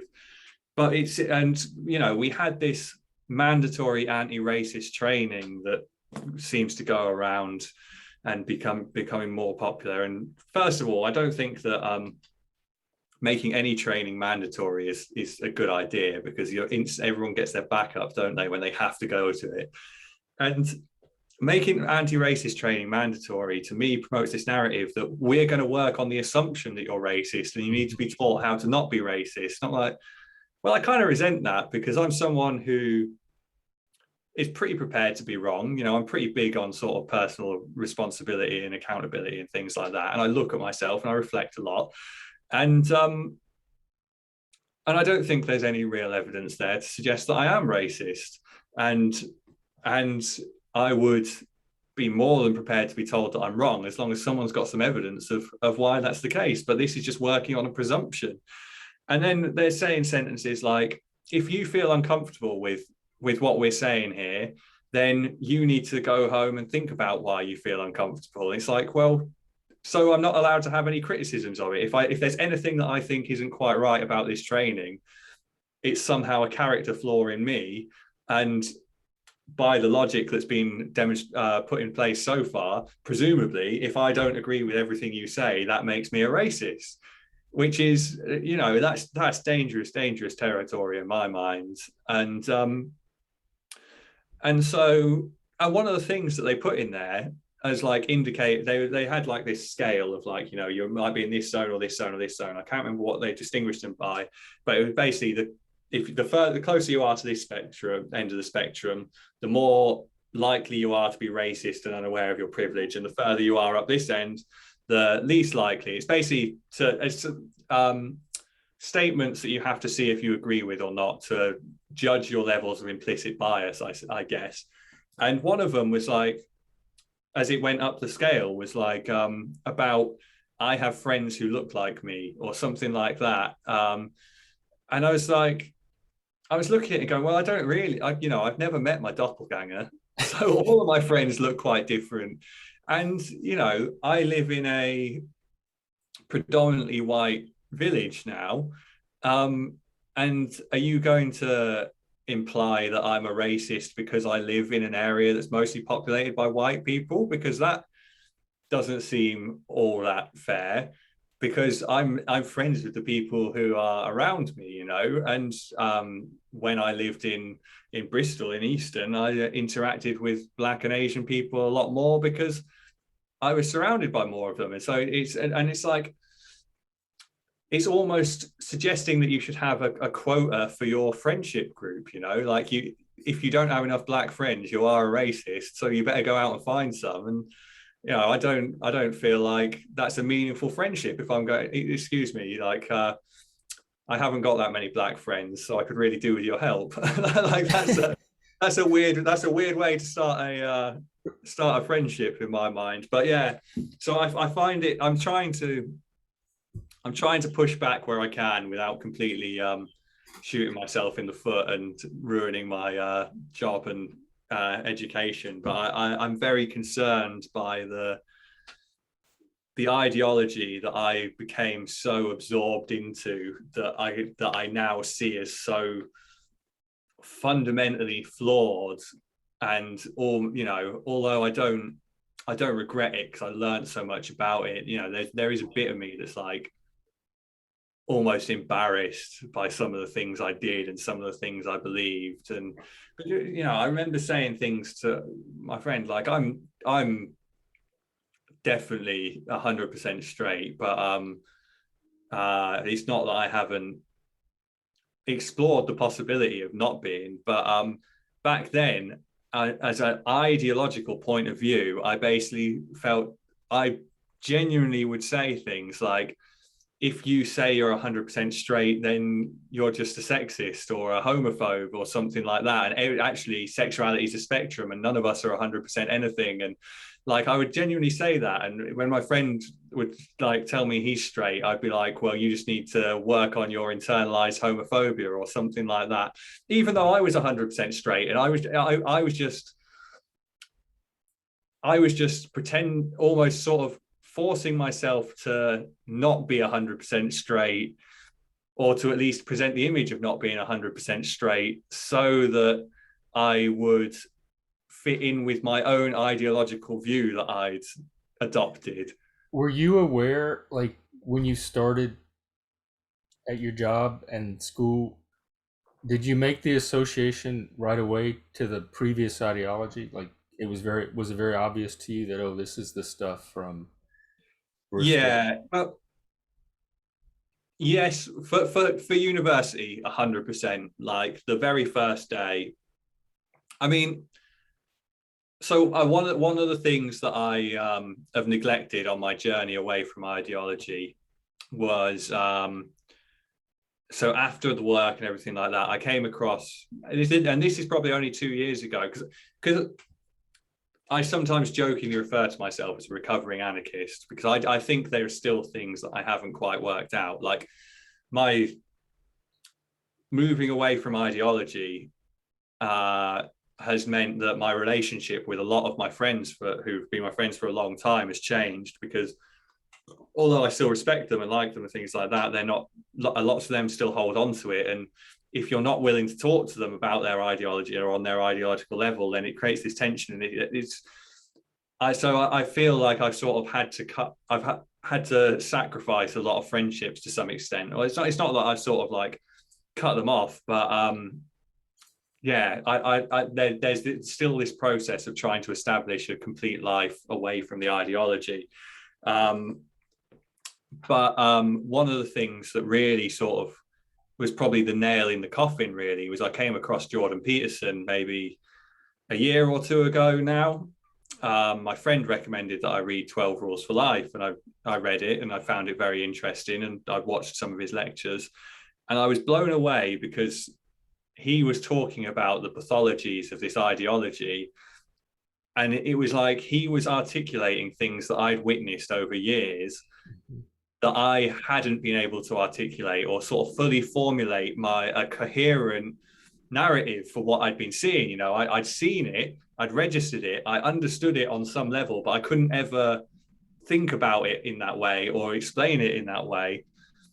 So it blew my mind, and I was like, this is what I've been seeing. This is where the problem comes from. But from him, I had gathered some level of picture of the fact that universities were a bit of a breeding ground for the ideology that I'd sort of been moving away from. And there was a lot of issues with ideology there. And I also knew that social work has long been one of the most corrupted disciplines for it. So I had an idea going into uni before I'd even started that I was going to be faced with it at some point. I had to overcome a pretty big hurdle to get into uni, really, because my relationship with education had been so strained Right. previously that I really didn't want to do it. You know, I to me, education, all aside from being a bridge that I'd already burned by not by using all the student finance and stuff, I expected to have a really horrible time and things like that, and I had to really convince myself. And I thought, you know what? No, I'm changed. I'm much more disciplined. I'm much more focused now. I have goals, and I really like learning, and I like to come across new information. And university is the place that I can do that. And so I was like, I'm going to make the most of this. I'm really going to enjoy it. I'm going to embrace it. I'm going to work hard.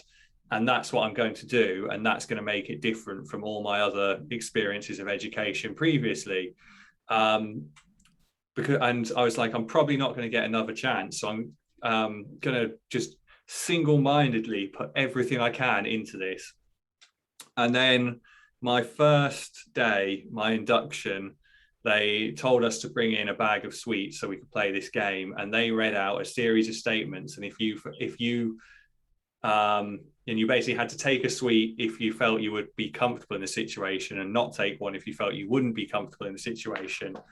And the statements were like, you are a black woman, you walk into a club and it's mostly white men, do you feel comfortable? And it was all statements along those lines. And I found myself saying, well, the answer is it depends to every single one of them, Yep. because because it's not as simple as your group identity determining whether you're going to feel comfortable or uncomfortable in that. There are countless different personalities amongst black women. Some who are going to feel more comfortable, some who are going to feel less comfortable, some who won't care at all, and some who will run away terrified. Um, and it's being reduced to this, and that is what the ideology does. It reduces it. There's everything's oppressed and oppressor, and everything is based on group identity. A very arbitrary or slightly arbitrarily selected concept of group identity in my mind, because um, it's all ethnicity, uh, gender, sexuality, like the things that are called protected characteristics. But you know, there's no discussion of facial symmetry, and despite the fact there being a significant amount of evidence that there are privileges to having a very symmetrical face and disadvantages to having an asymmetrical face, you know, there are I have experienced, I'm 6'3", and I've experienced some advantages and disadvantages from my height, you know, and things like I was born in the 90s instead in the 1990s rather than the 1890s, so I managed to not have to live through two world wars. You know, like these sort of things. So it's based along certain group identities, and it's always this oppressor oppressed narrative, and that exercise was exactly that again. And I just thought, I can't believe that it's come on this strong this early on. And since then, I mean, I had a module on theories and methods, and that was really ideological. It was all critical race theory, feminist theory, and so on. And they were promoting social justice theory and critical social work, and they were promoting these as really key. And also they were adjusting the narrative. So if you did certain things, that made you a critical social worker to sort of make it look good. And one of them was like spending more time with your clients than you're allotted to. And I'm like, well, I've never met a social worker who doesn't do that, because you'd stay with your client as long as it takes to get the piece of work done. And we don't just, although, you know, you do have targets of how much work you need to do, you're flexible about it, because that's the nature of the work. And to say that because we're flexible about it, we're radical social workers, or critical social workers, that that we belong to that, then yeah, so it's almost like they were trying to make you feel like you're part of this group by default, and to make it look really good, when it's actually just promoting a strand of social work that adopts critical social justice theories, which, you know, are the theories that basically they're the theories that let this, that sort of create this ideology. They're the sort of grouping of theories that this ideology is based on, particularly when it comes to academia. And so yeah, and that was really heavy. And so I got through my first two modules and I was annoyed with it. And then basically I had policy and law coming up, and I thought, well, policy and law, like that, how much ideology can they get into that? You know, we'll learn about the law and what we can do. That'll be really interesting. We might learn about how the laws came about and what their objective was, and we can talk about where they fail and where they can be strengthened, or sort of ideas and like debates around them. And I'm not even exaggerating to give you some quotes from my lecturer. She said, well, we all know the law only works for white people. The lecturer said this? Yeah, the lecturer said this. This is a lecturer. So of all the lecturers, she's by far the one. It's actually, I was slightly frustrated because she's a nice person, you know, and it annoys me. So but she's vegan, surprisingly. But I'm vegan as well. But I tend to try and distance myself from the vegan community because I don't like to hear people talk about veganism all the time. Like, I'm vegan for my own personal reasons, and it's important to me, but it's sort of personal, and I don't want people to assume anything about me because of that. Or about what that belief looks like. And so she saw that as a bonding thing. And I'm more than happy to sort of go along with that. And then there was another lecture where we had to, where she met, in fact, actually, it was the same lecture. She was talking about the law, and she put up this picture of this old king who I can't remember his name now, and she was shocked that we hadn't heard of him. And she said, he was really, is it venified? Yeah, basically she said like, he's put on a pedestal because he's a rich white man, and that's what we do with rich white men in history.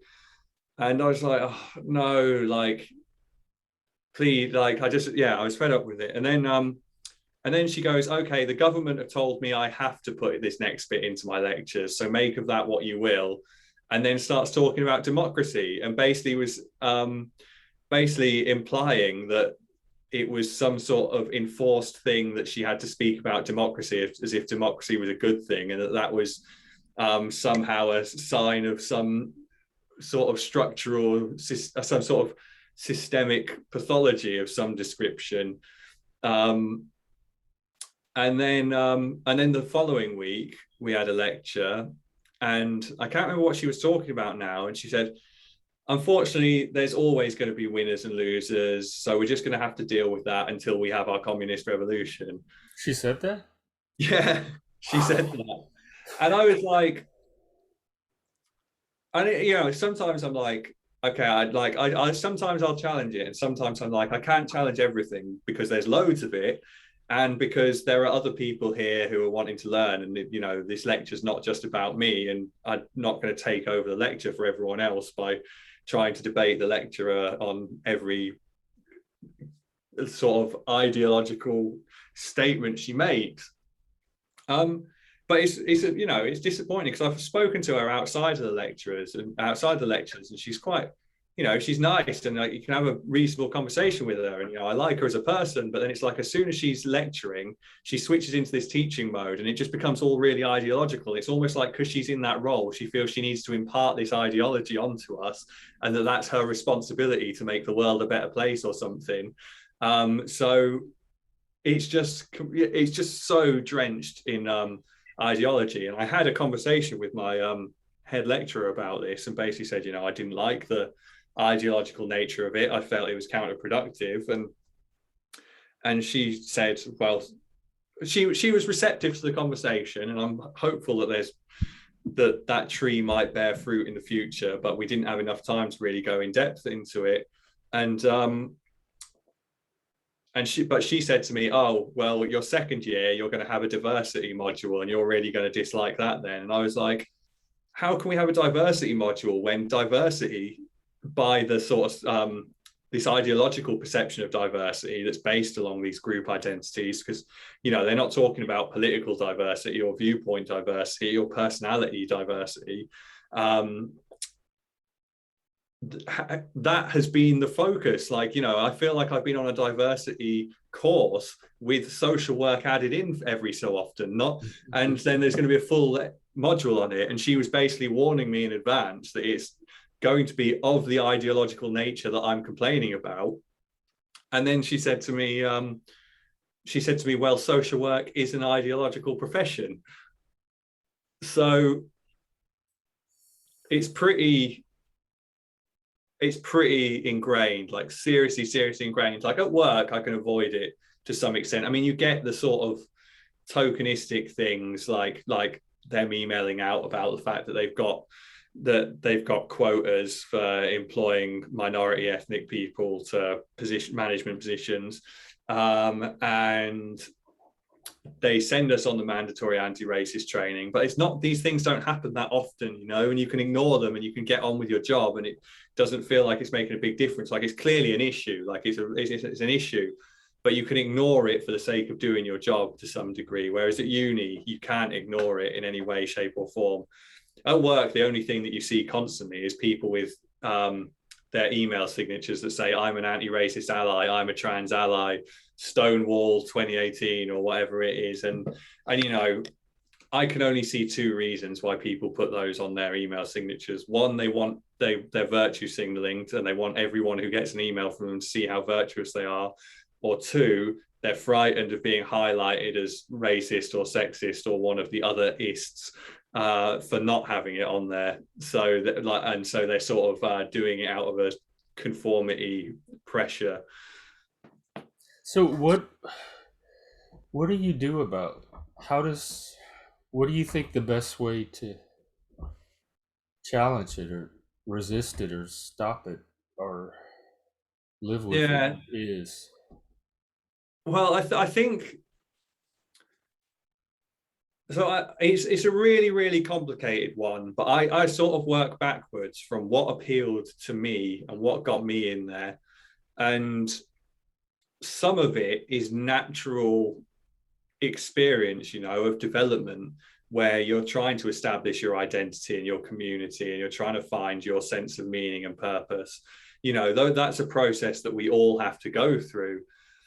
And so I think what's really lacking is a strong narrative and a strong sort of promotion of the idea of responsibility and sort of personal responsibility as a means of finding meaning and of finding identity. And, you know, I think that mentorship is really important for young people.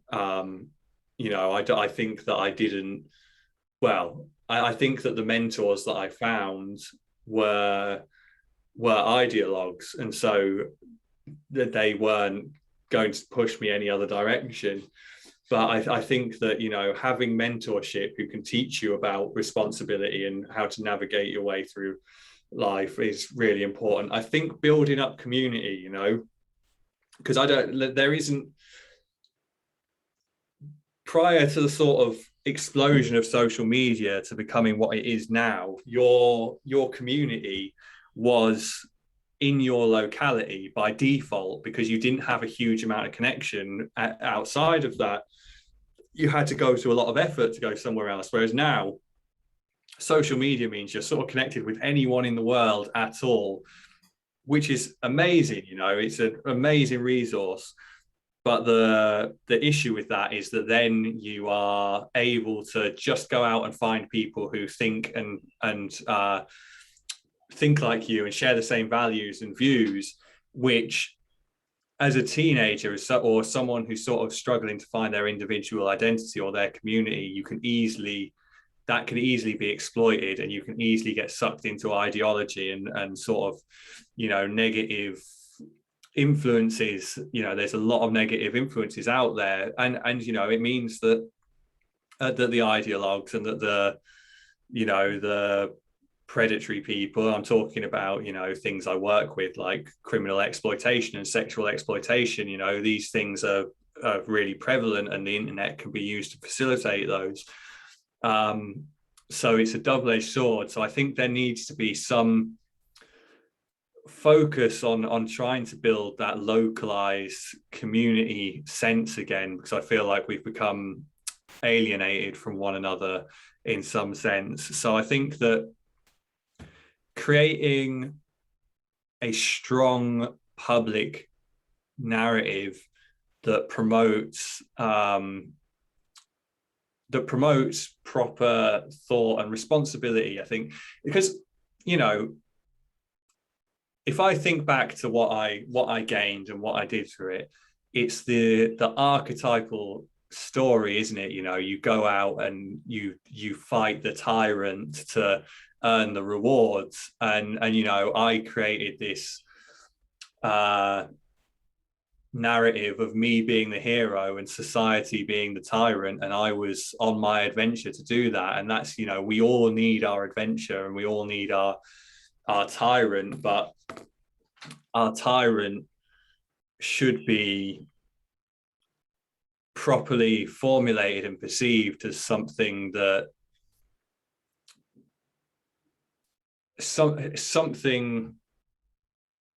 is tyrannical. Like we need a more sophisticated idea of what that is. It's not good enough to just say society is the tyrant, because that's ideological, because your society is both the tyrant and the wise king, isn't it?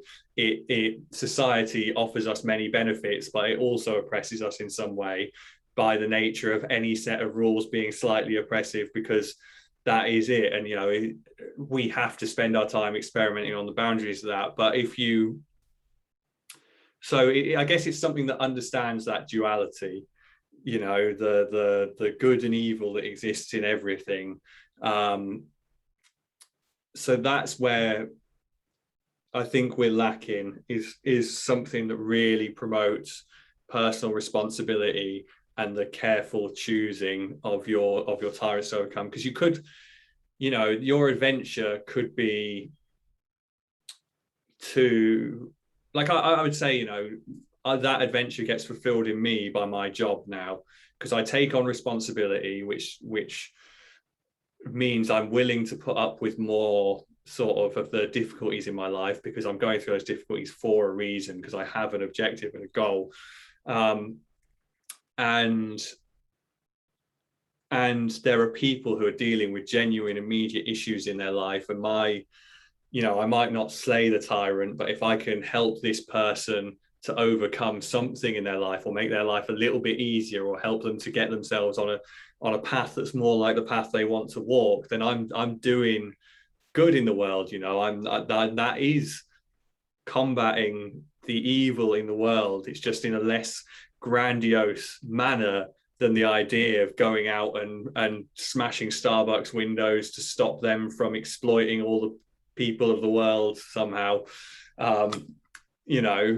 That's, so it's hard to make that sort of narrative as attractive, and I think that's something we need to work on. But I think we also need to be very careful in doing that, because if we fall into the trap of trying to convince people of our ideas through sort of manipulation, playing to their emotions and trying to create a narrative, it's one of the things that I'm really cautious of with the sort of anti-woke movement as such, of becoming zealous and dogmatic and almost ideological about their opposition to ideology. And I think if you get into the habit of woke bad, anti-woke good, then I think you're just going down the same ideological path, and it, to me, there's not a distinguishable thing, because wokeness is clearly very damaging. You know, there's lots of people who feel it's very damaging, and there's lots of people who won't subscribe to it for all its pathologies. But we have to accept that there are aspects of it that are good. You know, like in terms of offering people a sense of community and identity. It's not the community and identity we want people, but, you know, the experiences I've had from it and things like that, and the people that I've met, that's all been a positive. So there is a duality that exists within it as well. It's not inherently evil. Just like the communists weren't inherently evil, they did a hell of a lot of evil things, probably more evil things than anyone else has ever done ever. But there is something in there about, you know, at least on a theoretical level, about wanting to help the working class and the dispossessed, and that's admirable. That belief is admirable, and the woke people want to stand, you know, theoretically they want to stand up for the dispossessed, and that's admirable. And if you don't give the devil his due, then I think you're walking a very dangerous line. Well, um fighting tyrants is it's one thing, but it's not necessarily. I mean, it's heroic, but it's not necessarily a journey. And it doesn't sound. It sounds like your journey, your hero's journey, actually began with the Badger Call. That's when you there was development involved. So you can sit around and fight tyrants with the community all day, but there may be no personal development in the process, no journey element. And yeah. for you, once you had that experience of the hero's journey where you developed your own individuality, that's where it kind of turned around for you, and you were able to get a different perspective on it. So I think that might be something missing from the woke too, that can can benefit, like feeling like a hero without actually having to undergo the trial by fire that creates an individual hero. Yeah. Well, that trauma fact. There's two things I've just thought that about how a way that I could formulate what I was trying to say better. To stop externalizing the tyrant and make that narrative about fighting the tyrant that exists within all of us. You know, your internal tyrant. That's the battle that you need to be working on. And if you've conquered your internal tyrant, then you will manifest good in the world. Like I believe that wholeheartedly. But the thing about the trial by fire, so that's something that I think is really important, and I think is somewhat lacking from our culture. He said that the idea of rites of passage, you know, it's been used in lots of different cultures. And my uncle volunteers with an organization called a Band of Brothers, who offer mentorship to young men who are on the edges of the criminal justice system, to try and help them avoid that. And it's sort of a very much voluntary thing. And they will go away on weekends to do sort of rites of passage events and things like that. And they've got they have a really positive impact. You know, they've been very successful everywhere that they've been established. And you know, I think that's to try and summarize it as best I can, because I'm aware you have to go fairly soon, don't you? Because we've got Yeah, 10 yeah. minutes. I'd love to have you back and talk about just this. Yeah, I mean, I'm sure that if you gave me a week, I'd probably have an entire podcast's worth of new thoughts by then. But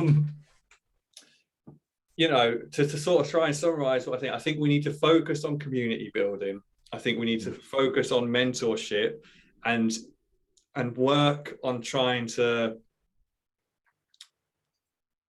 mentorship and rites of passage processes for young people. I think that needs to be a far more common thing. And then I think we need to try and work out how to promote the narrative of fighting the internal tyrant rather than externalizing evil. Because I think when you externalize evil, that is where the real danger lies. It's, you know, Alexander Solzhenitsyn said in the Gulag Archipelago about well, there's the two sort of quotes. There's obviously the really famous one about the line that's separating good and evil, cutting through the heart of every man, and how that moves and shifts.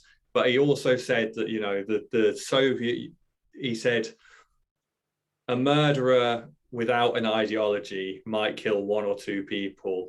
If you give them an ideology, they can kill thousands of people. And to me, that is what happens when you externalize evil, when you externalize the concept of the tyrant. You magnify your capacity because you're ignoring your internal tyrant. So you're not going to be keeping an idea of it if you've decided it's outside of you. And if you're focusing on it being outside of you, then your tyrant will manifest itself and you will be capable of unspeakable horrors. And I believe that of every single person, which isn't a very positive note to end on. Sorry. I know. I was thinking the same thing. Do you have a better one to end on? Well, yeah, I feel very hopeful. You know, I think that there's a lot we can do. I think that one of the things to Alexander Solzhenitsyn again, his conclusion, and for anyone who hasn't read it, like I recommend everyone reads the Gulag Archipelago. Like it's an absolutely essential reading.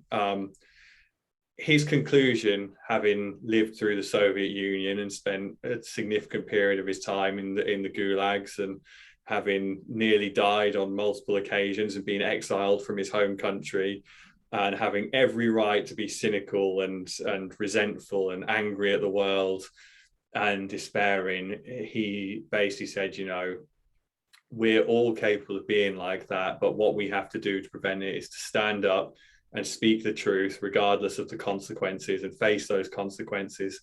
So I think there are lots of things we can be doing as a community.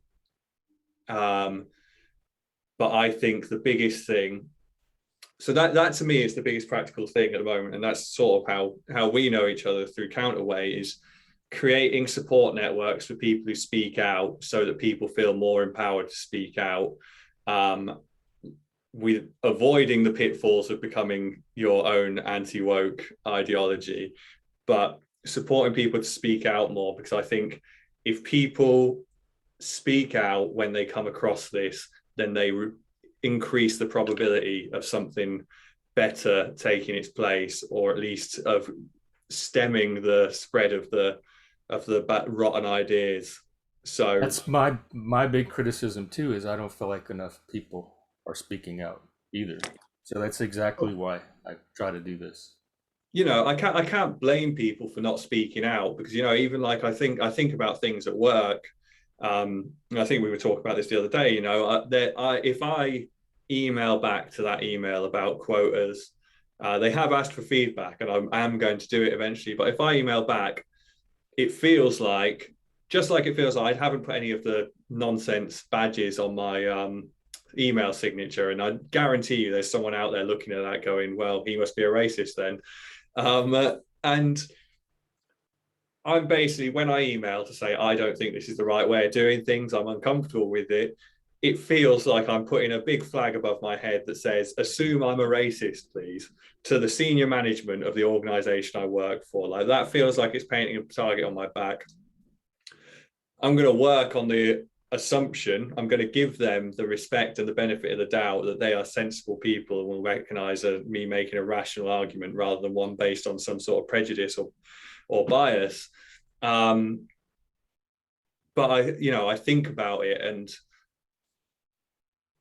who would I be if I didn't speak up about that? You know, would I feel comfortable with myself? Would I be lying to myself? Because I believe myself to be someone with a strong sense of integrity and someone who speaks out when they see something wrong, who takes on that burden.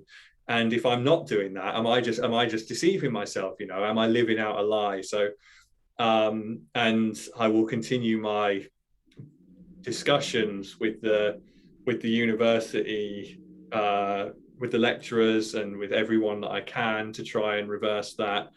And so I will continue to speak my truth with the caveat that I'm always prepared to find out my truth isn't the truth. But I will continue to speak my truth, but I will do that in a way where I engage the people who I feel the need to challenge, I'm always going to treat them as human beings and try and engage on the human level so that we can go past the ideology and work towards a solution together. I don't know they'll always pay me that respect back, but I don't feel that any other way is going to be beneficial, because I think if you don't speak to their humanity, then they'll never speak to yours. So speak your truth and treat everyone like a human with something valuable to say. That's the positive note right there. I don't think we're gonna get better than that. Yeah, Robin, thank you so much. That's in no, there. it's been a pleasure, and yeah, I look forward to speaking to you again. And I'm gonna go and drink another pint or two of water because my throat's pretty dry now. I've been talking for a long time. Okay, I will talk to you soon. Thank you again. Yeah, take care. Don't Bye. don't go anywhere. Um, Oh.